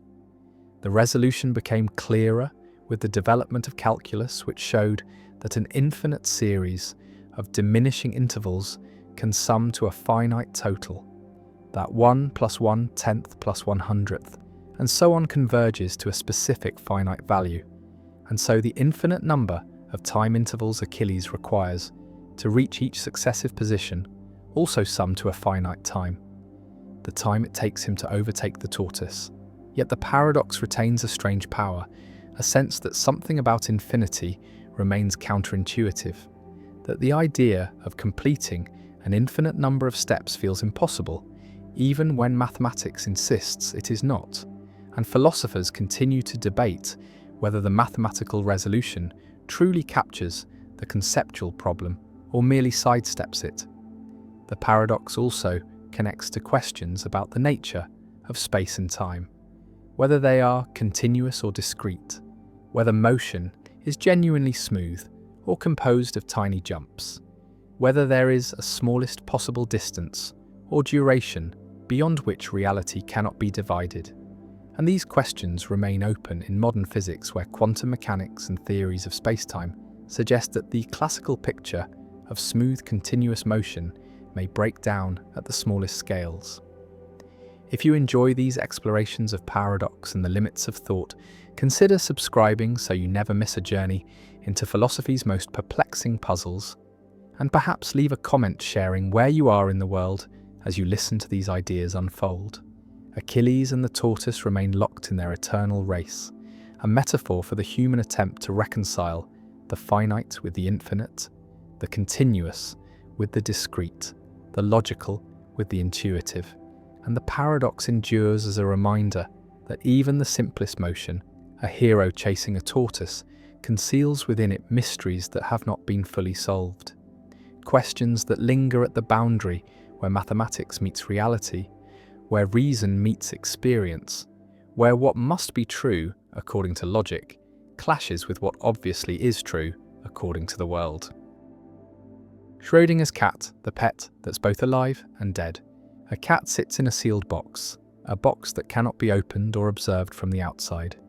And inside the box with the cat is a device, a quantum mechanism that has a 50% chance of killing the cat within 1 hour and a 50% chance of leaving the cat alive. Perhaps a vial of poison that will break if a single radioactive atom decays. And the decay is a quantum event, genuinely random, with no way to predict whether it will happen in the next hour. And so after 1 hour has passed, the cat is either alive or dead. 50-50 odds. And this seems straightforward, but the paradox emerges when quantum mechanics is taken seriously, when the rules of quantum theory are applied consistently, because quantum mechanics says that before a measurement is made, before the box is opened and the cat is observed, the system exists in a superposition, a combination of both possible states simultaneously. And so the cat is both alive and dead at the same time, existing in a strange limbo where neither state is definite until observation collapses the superposition and forces the system into one state or the other. And this is Schrödinger's cat, a thought experiment devised by physicist Erwin Schrödinger in 1935 to illustrate what he saw as the absurdity of applying quantum mechanics to macroscopic objects to show that something was wrong with the standard interpretation of quantum theory. Imagine the situation step by step. At the beginning, the cat is alive, the radioactive atom has not yet decayed, and the quantum state is well defined. But as time passes, the atom enters a superposition of decayed and not decayed, because quantum mechanics describes it with a wave function that assigns amplitudes to both possibilities, and these amplitudes evolve smoothly, and the atom is in a state of quantum indeterminacy, neither definitely decayed nor definitely not decayed until a measurement is made. And this indeterminacy is not ignorance, not a matter of the atom being in one state or the other, and we just do not know which, but a genuine feature of quantum reality. The atom literally does not have a definite state until measured. And because the poison release is coupled to the atom's state, the poison is both released and not released. And the cat is both dead and alive, existing in a superposition of macroscopic states. And this conclusion seems absurd, seems to violate everything we know about cats and boxes and life and death. And Schrödinger intended it to be absurd, to show that something must be wrong with the orthodox interpretation of quantum mechanics, that the theory cannot be applied consistently to large objects, that there must be a boundary somewhere between the quantum realm where superpositions occur and the classical realm where objects have definite states. The paradox has generated an enormous amount of discussion and debate in physics and philosophy, with different interpretations of quantum mechanics offering different resolutions. The Copenhagen interpretation, the dominant view in Schrödinger's time, says that the wave function collapses upon measurement, that the act of observation forces the system into one definite state. And so when the box is opened and the cat is observed, the superposition collapses and the cat becomes definitely alive or definitely dead. But this raises questions about what counts as a measurement, about what constitutes an observer, about whether consciousness is required to collapse the wave function, or whether any physical interaction suffices. And these questions remain controversial, and the Copenhagen interpretation does not provide clear answers, does not specify where the quantum classical boundary lies. The many worlds interpretation offers a different resolution, saying that the wave function never collapses, that both outcomes occur, that the universe splits into two branches, one where the cat is alive and one where the cat is dead, and both branches are equally real. And the observer also splits, becoming two versions, one observing a live cat and one observing a dead cat. And each version believes they have observed a definite outcome. But from a global perspective, both outcomes happen. And the superposition is resolved not by collapse but by branching.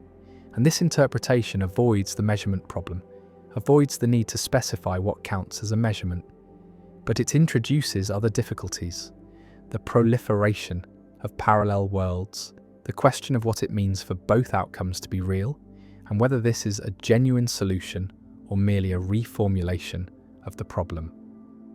Decoherence theory provides another perspective, focusing on the interaction between the quantum system and its environment, and it shows that macroscopic objects like cats are constantly interacting with their surroundings, with air molecules, with photons, with thermal radiation, and these interactions cause the quantum coherence, the delicate phase relationships that allow superpositions to be destroyed very rapidly in a fraction of a second for macroscopic objects.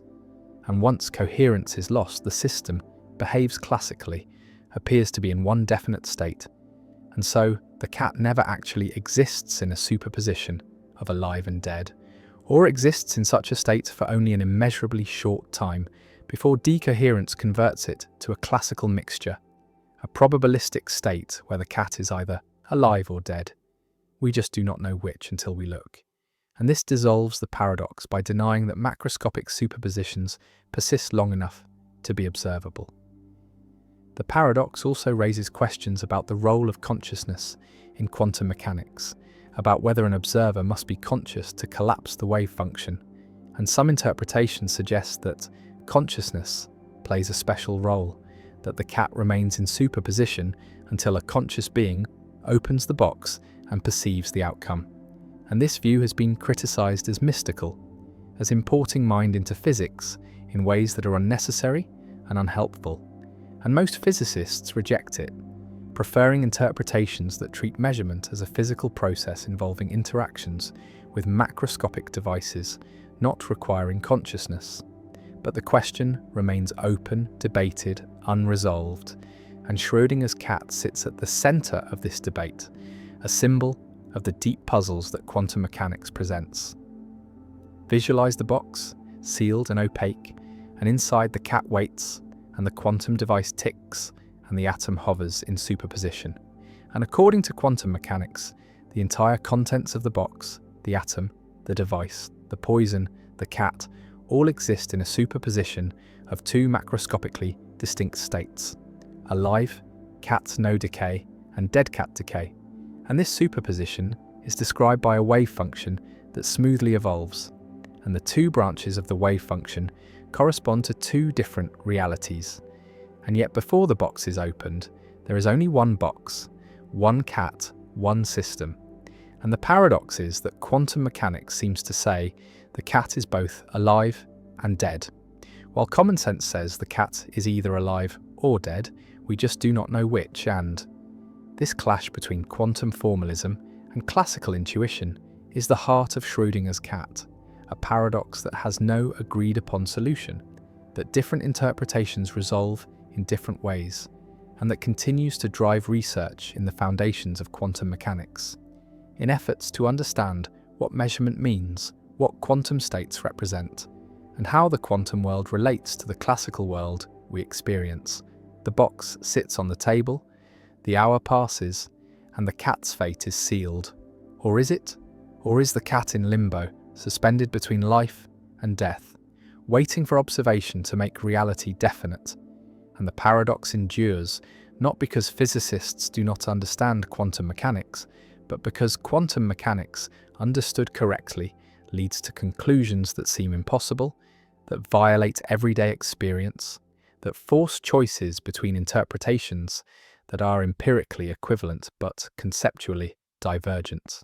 And Schrödinger's cat remains the most famous illustration of this strangeness, a thought experiment that has entered popular culture, a paradox that symbolizes the weirdness of quantum reality.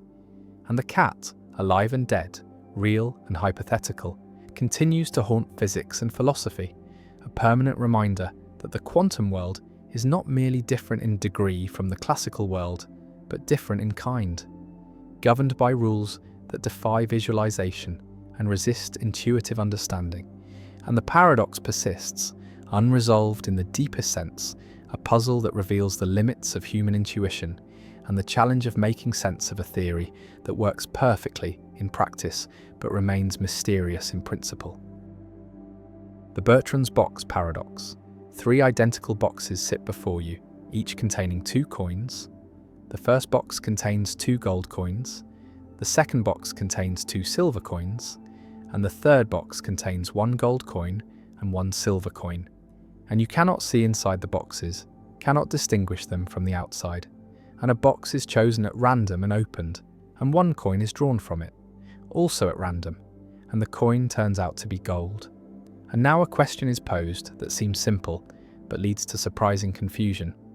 What is the probability that the other coin in the same box is also gold? And the intuitive answer that most people give is 1/2, reasoning that since the drawn coin is gold, the box cannot be the one with 2 silver coins. So it must be either the box with 2 gold coins or the box with 1 gold and 1 silver. And these 2 possibilities seem equally likely, and so the probability that the other coin is gold should be 1/2. But this reasoning is wrong. The correct answer is 2/3, and this is Bertrand's box paradox, named after Joseph Bertrand, who presented it in 1889, a puzzle in conditional probability that reveals how easily intuition misleads when reasoning about random processes and conditional information. The error in the intuitive reasoning lies in treating the 2 remaining boxes as equally likely, but they are not, because the probability calculation must account for how the gold coin was observed, must condition not just on which box was chosen, but on which coin was drawn. And the key insight is that there are 3 gold coins in total, 2 in the first box and 1 in the third box, and the drawn coin is equally likely to be any of these 3. And if the drawn coin is one of the 2 from the first box, then the other coin in the same box is also gold, while if the drawn coin is the one from the third box, then the other coin is silver. And since 2 of the 3 equally likely possibilities lead to the other coin being gold, the probability is 2/3, not 1/2. Another way to see the solution is to consider all possible outcomes. There are 6 coins in total, labelled gold 1 and gold 2 in the first box, silver 1 and silver 2 in the second box, and gold 3 and silver 3 in the third box, and each coin is equally likely to be the one drawn. And we're told that a gold coin was drawn, which eliminates silver 1, silver 2 and silver 3, leaving gold 1, gold 2 and gold 3 as equally probable. And if gold 1 was drawn, then the other coin in the same box is gold 2. If gold 2 was drawn, then the other coin is gold 1. And if gold 3 was drawn, then the other coin is silver 3. And so in 2 of the 3 cases, the other coin is gold, giving a probability of 2/3. The Bertrand box paradox is structurally similar to other probability puzzles, like the Monty Hall problem and the 3 prisoners problem, where conditioning on partial information updates probabilities in non-obvious ways, where the process by which information is revealed matters as much as the content of the information, and where naive intuition fails to properly account for the structure of the problem. And the paradox illustrates the importance of specifying the sample space carefully, of identifying all possible outcomes and their probabilities, and of using Bayes' theorem or other formal tools to update probabilities rather than relying on informal reasoning. The paradox also raises questions about the reference class problem, about which population of events the observed outcome should be considered a member of, because the intuitive error involves thinking of the outcome as selecting a box type, either 2 gold or mixed, rather than selecting a particular coin. And this shift in reference class changes the probabilities, and the correct solution requires identifying the right reference class, the set of all coins that could have been drawn. and calculating probabilities relative to that set. Bertrand's box paradox has pedagogical value. It is often used in teaching probability to illustrate conditional probability, to show how careful reasoning differs from intuitive judgment, and to demonstrate the value of systematic methods like constructing probability trees or using Bayes' theorem. And students who understand the paradox gain insight into a common class of errors that arise from failing to properly condition on all relevant information, from treating distinct events as equiprobable when they are not, and from confusing the probability of a hypothesis given evidence with the probability of evidence given a hypothesis. The paradox also appears in variations, sometimes with coloured balls instead of coins, sometimes with different numbers of boxes or different distributions, and each. Variation tests slightly different aspects of probabilistic reasoning, but the core lesson remains the same, that conditional probabilities must be calculated carefully, that intuition is unreliable, and that formal methods are necessary to avoid systematic errors. And the paradox connects to real-world situations where similar reasoning is required. Medical diagnosis, where symptoms must be interpreted in light of disease prevalence and test reliability. Legal reasoning, where evidence must be weighed in light of prior probabilities and alternative explanations. And machine learning, where classifiers must be trained to properly account for base rates and conditional dependencies. The boxes sit on the table, indistinguishable from the outside. The gold coin gleams in your hand, and the question hangs in the air: what is the probability that the other coin is also gold? And the answer, 2/3, contradicts the intuitive 1/2. And the gap between intuition and mathematics reveals something about how we reason about chance, about how we estimate probabilities, about how we update beliefs in light of evidence. And the Bertrand box paradox remains a touchstone, a simple puzzle with a surprising answer, a demonstration that probability is subtle, that conditioning changes things in non-obvious ways, and that even questions that seem straightforward can hide complexity, can require careful analysis to answer correctly. And the paradox endures as a teaching tool, a cautionary tale, a reminder that mathematical reasoning is necessary to avoid errors that intuition cannot prevent. And the gold coin sits there, evidence that shifts probabilities, information that updates beliefs, and the calculation proceeds, formal and precise, yielding 2/3, and the intuition retreats, humbled by mathematics, corrected by careful thought. And the lesson is learned again, that probability is counterintuitive, that conditional reasoning is hard, and that paradoxes like Bertrand's box serve an essential function, exposing the gaps between how we think we reason and how we actually should reason, between the quick judgments of intuition and the slow calculations of mathematics. And the boxes remain coins inside, waiting to teach the next student, to confound the next intuition, to reveal once more that chance and evidence interact in ways that defy expectation. And the paradox persists, elegant and instructive, a permanent fixture in the pedagogy of probability, a puzzle that generations of students have encountered and been surprised by, and will continue to encounter as long as probability is taught and intuition needs correction. The Banach-Tarski paradox: a solid sphere can be decomposed into a finite number of pieces, which can then be reassembled using only rotations and translations to form two solid spheres, each identical to the original.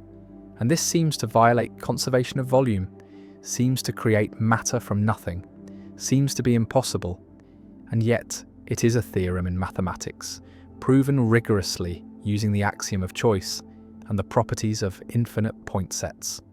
And this is the Banach-Tarski paradox, named after Stefan Banach and Alfred Tarski, who proved it in 1924. And the paradox reveals deep and counterintuitive features of infinite decompositions, of non-measurable sets, and of the relationship between mathematics and physical reality.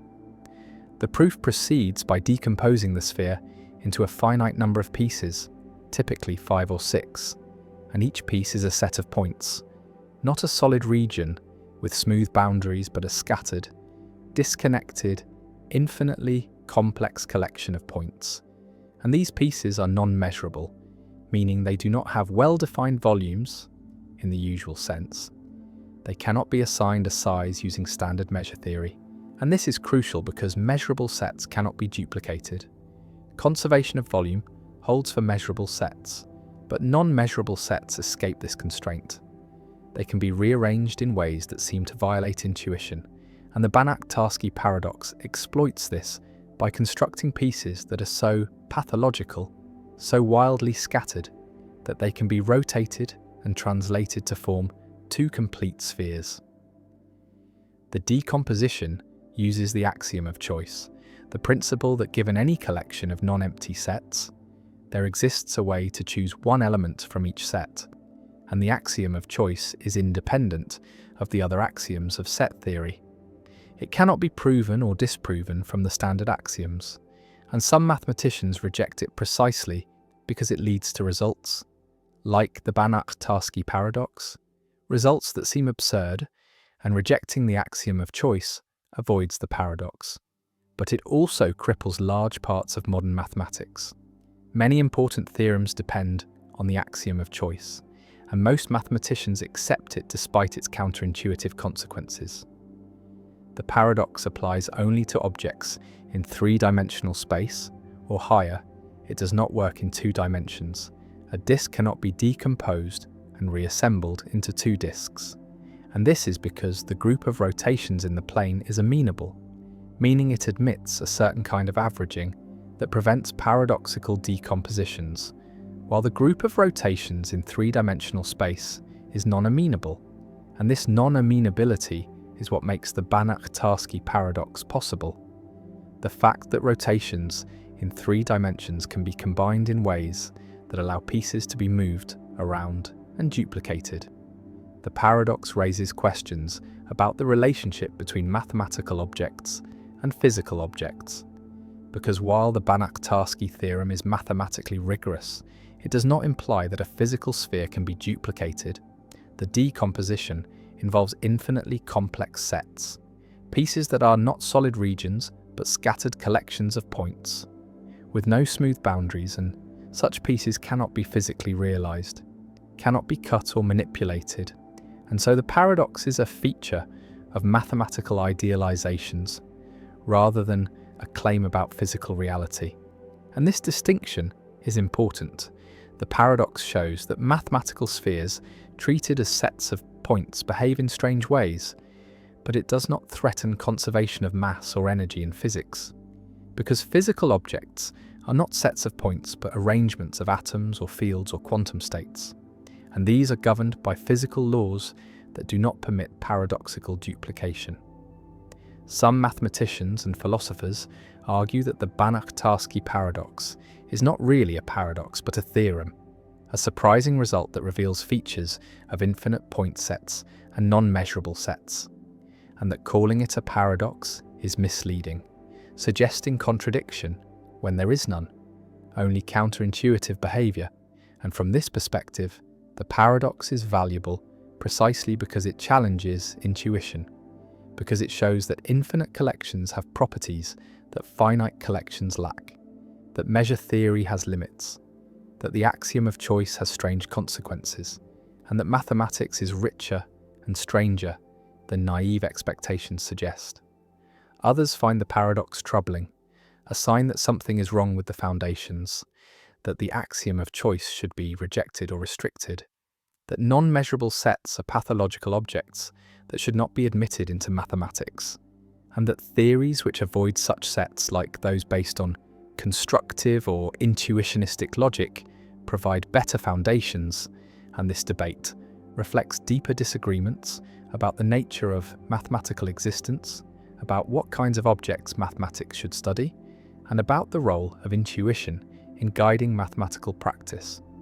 The Banach-Tarski paradox also appears in discussions of probability and decision theory, because if a sphere can be decomposed into non-measurable pieces, then probability distributions on spheres must be carefully defined to avoid assigning probabilities to non-measurable sets.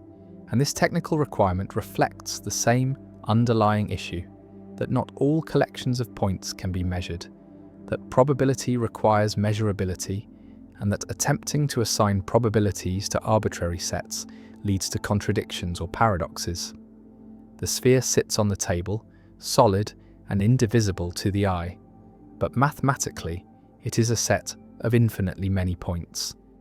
And the Banach-Tarski theorem says that these points can be partitioned into pieces, 5 or 6 strange scattered collections, and these pieces can be moved, rotated and translated and reassembled into 2 spheres, identical to the original, and the volume has doubled or seems to have doubled, but the pieces never had well-defined volumes.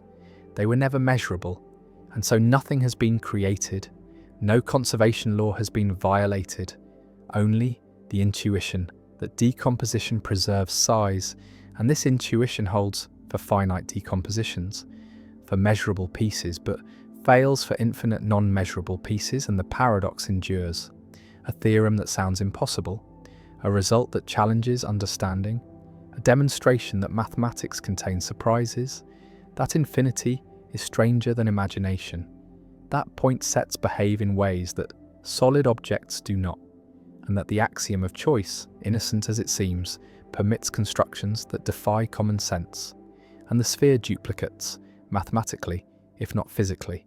And the paradox remains, a permanent fixture in the landscape of mathematics, a result that students encounter with disbelief, that mathematicians accept as rigorous yet counterintuitive, and that philosophers debate as revealing something deep about the nature of mathematical objects, about the limits of measure theory, about the relationship between infinite idealization and finite reality. And the sphere sits there, unchanged and yet somehow doubled, a monument to the strangeness of infinity, to the power of the axiom of choice, and to the capacity of mathematics to prove truths that seem like impossibilities. The bald man paradox. A man stands before a mirror, his hair full and thick, and no one would call him bald, this much is certain. And yet time passes, and hairs fall, one by one, slowly at first and then with gathering speed. And the question that haunts philosophers is simple and unanswerable. At what precise moment does this man become bald, after which single hair crosses the threshold from not bald to bald, and the intuition rebels against the idea that one hair could make such a difference, that the removal of a single strand could transform a person's category, could change a truth about them in such a fundamental way. The bald man paradox is a version of the Sorites paradox, focused specifically on baldness, but illustrating the same underlying problem about vagueness, boundaries, and the limits of classification. And it asks us to consider whether baldness admits of sharp boundaries, or whether it is inherently vague, a matter of degree rather than kind. And if it is vague, then how can we use the term meaningfully? How can we say that someone is bald or not bald when there seems to be no clear line separating the two states? Imagine the process in reverse, starting with a completely bald man, hairless and smooth, and now a single hair appears on his head, and surely one hair does not make him not bald. The presence of a single hair is negligible, imperceptible to casual observation, and if one hair does not change baldness, then neither does two, and if two do not, then neither does three, and this reasoning continues, step by step, until the man has a full head of hair, and yet according to the logic he should still be bald because no single hair made the difference, and this conclusion is absurd, and so something must be wrong with the reasoning, but what? The paradox forces a choice between several uncomfortable positions. One option is to accept that there is a sharp boundary, a precise number of hairs that separates bald from not bald, perhaps 10,000 hairs or 5,000 or some other specific number, and anyone with fewer hairs than this threshold is bald, while anyone with more is not bald, and this view preserves classical logic, maintains that every statement is either true or false, that vagueness is merely epistemic, a matter of our ignorance about where the true boundary lies, but this position strikes many as implausible because it seems arbitrary. There is no principled reason why 10,000 hairs should be the cutoff rather than 10,001, and the idea that baldness depends on such a precise count feels wrong, disconnected from how we actually use the term.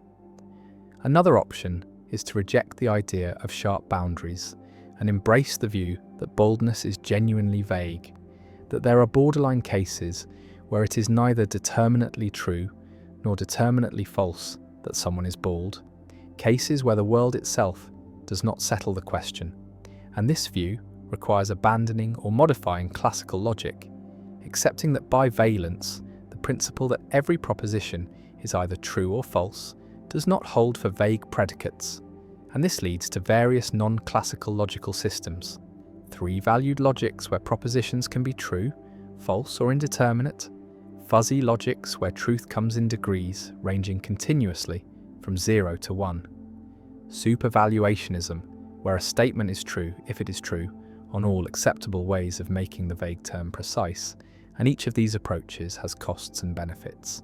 Each preserves some intuitions while sacrificing others.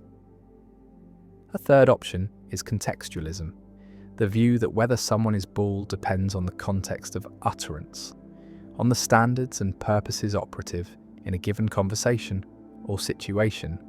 And in one context, a man with 5,000 hairs might count as bald, while in another context only someone with fewer than 1,000 hairs would count.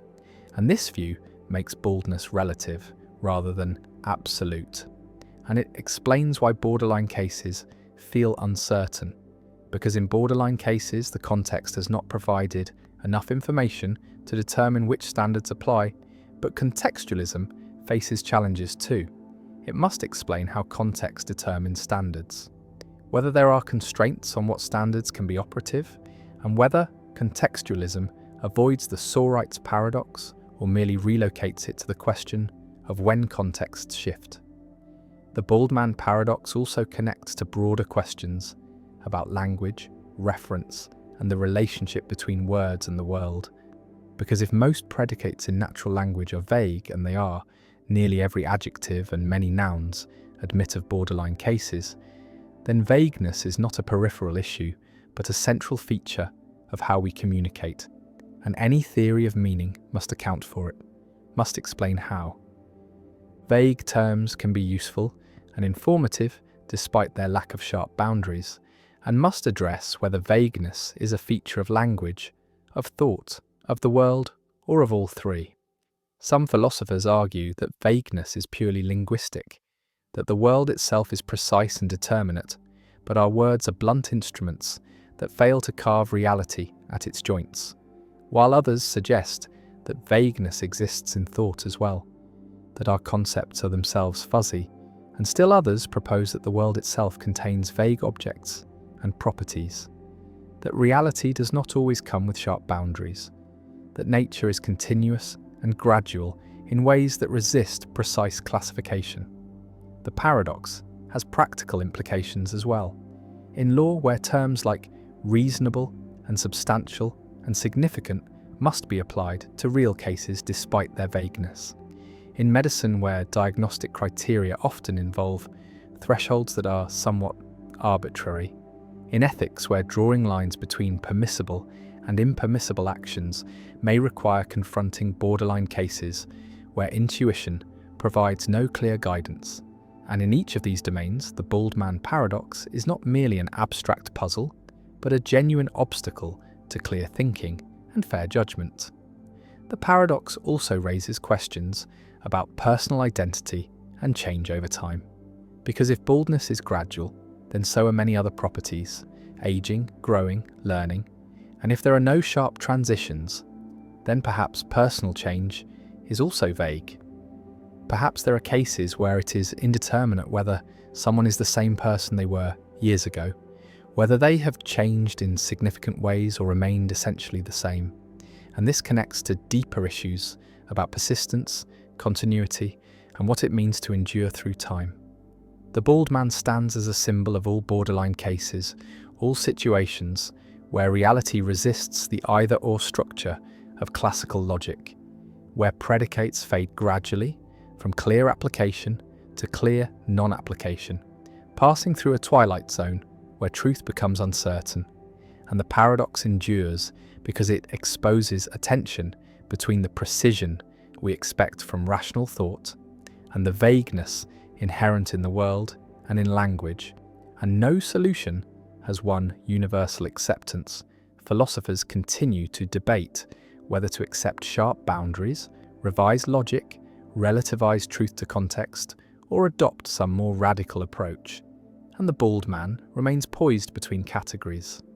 Neither clearly bald nor clearly not bald in the borderline cases, a living embodiment of the limits of definition, a reminder that the world does not always cooperate with our desire for clarity, and that some questions may have no determinate answer, not because we lack knowledge, but because the questions themselves presuppose a precision that reality does not provide. And the hairs fall one by one, and baldness approaches, and no single hair marks the moment of transformation, and the paradox persists, unresolved and perhaps unresolvable, a permanent feature of the conceptual landscape we must navigate, a crack in the foundations of logic that cannot be sealed. The blind sight paradox: why some blind people can see without seeing. A patient suffers damage to the primary visual cortex, the region of the brain that processes visual information and produces conscious visual experience, and the damage is severe, destroys the tissue completely, and the patient reports being blind, reports seeing nothing, experiencing only darkness in the affected visual field, and vision tests confirm the blindness. The patient cannot identify objects placed in the blind region, cannot read letters, cannot describe colours or shapes, and by every standard clinical measure, the patient has lost vision in that part of their visual field. And yet something strange occurs. Experimenters place objects in the blind field and ask the patient to guess where they are, to point at them even though the patient cannot see them, and the patient protests, says this is pointless, says there is nothing to see, but when forced to guess, the patient points accurately, reaches correctly, identifies the location, and sometimes even the nature of objects at levels far above chance. And this ability, this capacity to respond to visual information without conscious visual experience is called blind sight, and it creates a paradox. The patient is both blind and not blind, both lacks vision and has vision, lacks conscious sight but retains unconscious visual processing. And this dissociation between conscious experience and information processing challenges our understanding of perception, challenges the relationship between consciousness and function, and raises questions about what vision is, whether seeing requires awareness, whether perception requires experience. And this is the blind sight paradox, a phenomenon that reveals that consciousness can be separated from processing, that the brain can use information without the person experiencing it. Imagine the blind sight patient's perspective, looking straight ahead, and part of the visual field is normal, contains conscious visual experience, objects and colours and shapes, and another part is blank, is darkness, is absence of experience, and experimenters place an object in the blind region, a ball perhaps, and ask where it is, and the patient says, I don't know, I can't see anything there, and the experimenter says, just guess, point to where you think it is, and the patient reluctantly points, randomly it seems, and yet the pointing is accurate, is directed toward the ball, and the patient is surprised, says it was just a lucky guess, has no feeling of seeing, no visual experience that guided the response, and yet the accuracy persists, trial after trial. And the paradox is that the patient is using visual information, is processing it, is responding to it, but is not conscious of it, is not experiencing it. And vision has split into two components: conscious experience and information processing. And these normally go together, but in blind sight they come apart. The blind sight phenomenon has been documented in multiple patients, studied extensively, and the mechanism involves intact pathways from the eye to brain regions outside the primary visual cortex. Pathways that process visual information for action and navigation without producing conscious experience. And these pathways allow blindsight patients to respond to visual stimuli without seeing them. And the existence of these pathways shows that vision is not a single unified process, but involves multiple systems, some conscious and some unconscious. And damage to visual cortex eliminates conscious vision, but leaves unconscious visual processing intact. And this dissociation reveals something fundamental about consciousness, shows that information processing is not sufficient for conscious experience, that the brain can process and use information without that information becoming conscious. Visualize vision as having multiple components.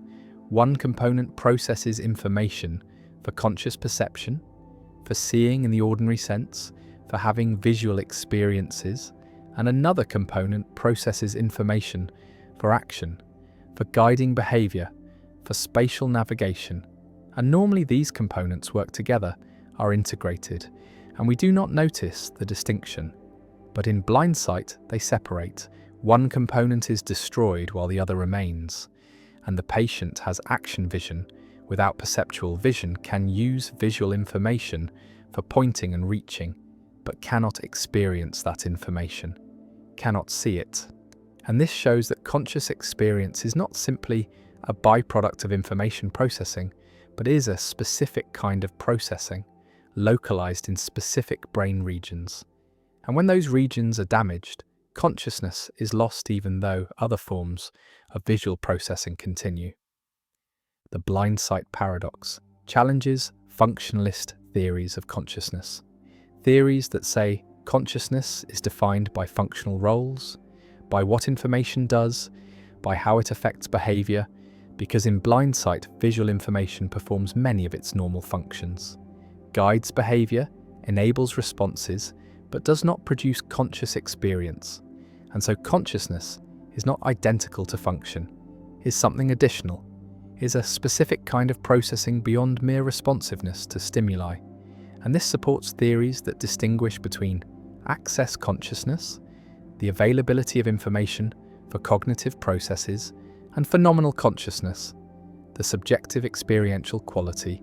And blindsight shows that these can come apart, that information can be accessed and used without being phenomenally conscious. One response to the blindsight paradox accepts that it shows consciousness is separate from certain functions, from certain kinds of information processing, but argues that this does not threaten physicalism, does not show that consciousness is non-physical, only that it is a specific physical process localized in specific brain regions. And blindsight is a case where some visual processing continues without the processing that produces conscious experience, and this is compatible with consciousness being physical, being identical to certain patterns of neural activity. And the paradox shows which patterns are necessary for consciousness, shows that primary visual cortex is essential, and this is progress in understanding the neural correlates of consciousness. Another response questions whether blindsight patients truly lack conscious experience, argues that they might have degraded or partial visual experiences that they do not recognize as vision, that do not match their expectations of what seeing should feel like.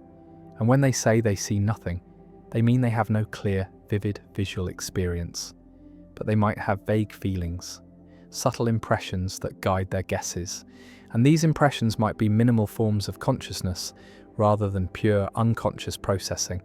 And this response denies the complete dissociation, argues that some phenomenology remains in blindsight even if it is not ordinary visual phenomenology. A third response embraces the paradox as revealing that consciousness is not necessary for many cognitive functions, that unconscious processing is far more powerful than we thought, that the mind operates largely without awareness and consciousness is only the tip of the iceberg, a small subset of mental processes, and blindsight is an extreme case, but similar dissociations occur in normal cognition, where we process information, make decisions, guide behavior without conscious awareness. And the paradox shows that consciousness, rather than being essential to cognition, is a specialized feature that occurs only in certain conditions, for certain kinds of information processing. The blind sight paradox also has implications for debates about animal consciousness, about which animals are conscious, because if information processing without consciousness is possible in humans, then it might be the norm in simpler animals.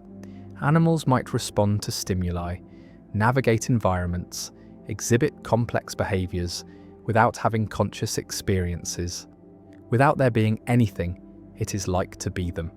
And this makes determining animal consciousness more difficult, makes behavioral evidence insufficient, because behavior can be produced by unconscious processing, as blind sight demonstrates.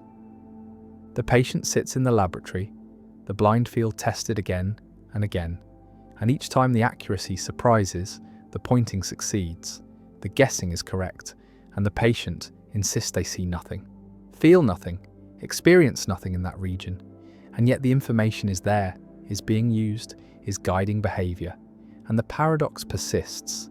Vision without seeing, processing without experience, function without phenomenology, and the blind sight paradox remains one of the most important phenomena in consciousness research. A real-world demonstration that conscious experience and information processing can dissociate, that the brain can use information the person does not consciously access, and that consciousness is not reducible to function, is something specific, something localized, something that can be lost while other aspects of vision remain. And the phenomenon continues to challenge theories of consciousness, continues to provide evidence about the neural basis of awareness, and continues to raise questions about what consciousness is, what purposes it serves, why it exists, and whether it is necessary for cognition or is instead a luxury, an addition, something that happens only when certain brain regions process information in certain ways. And the blind sight patient reaches into darkness and touches the object, accurate despite seeing nothing, and the paradox endures.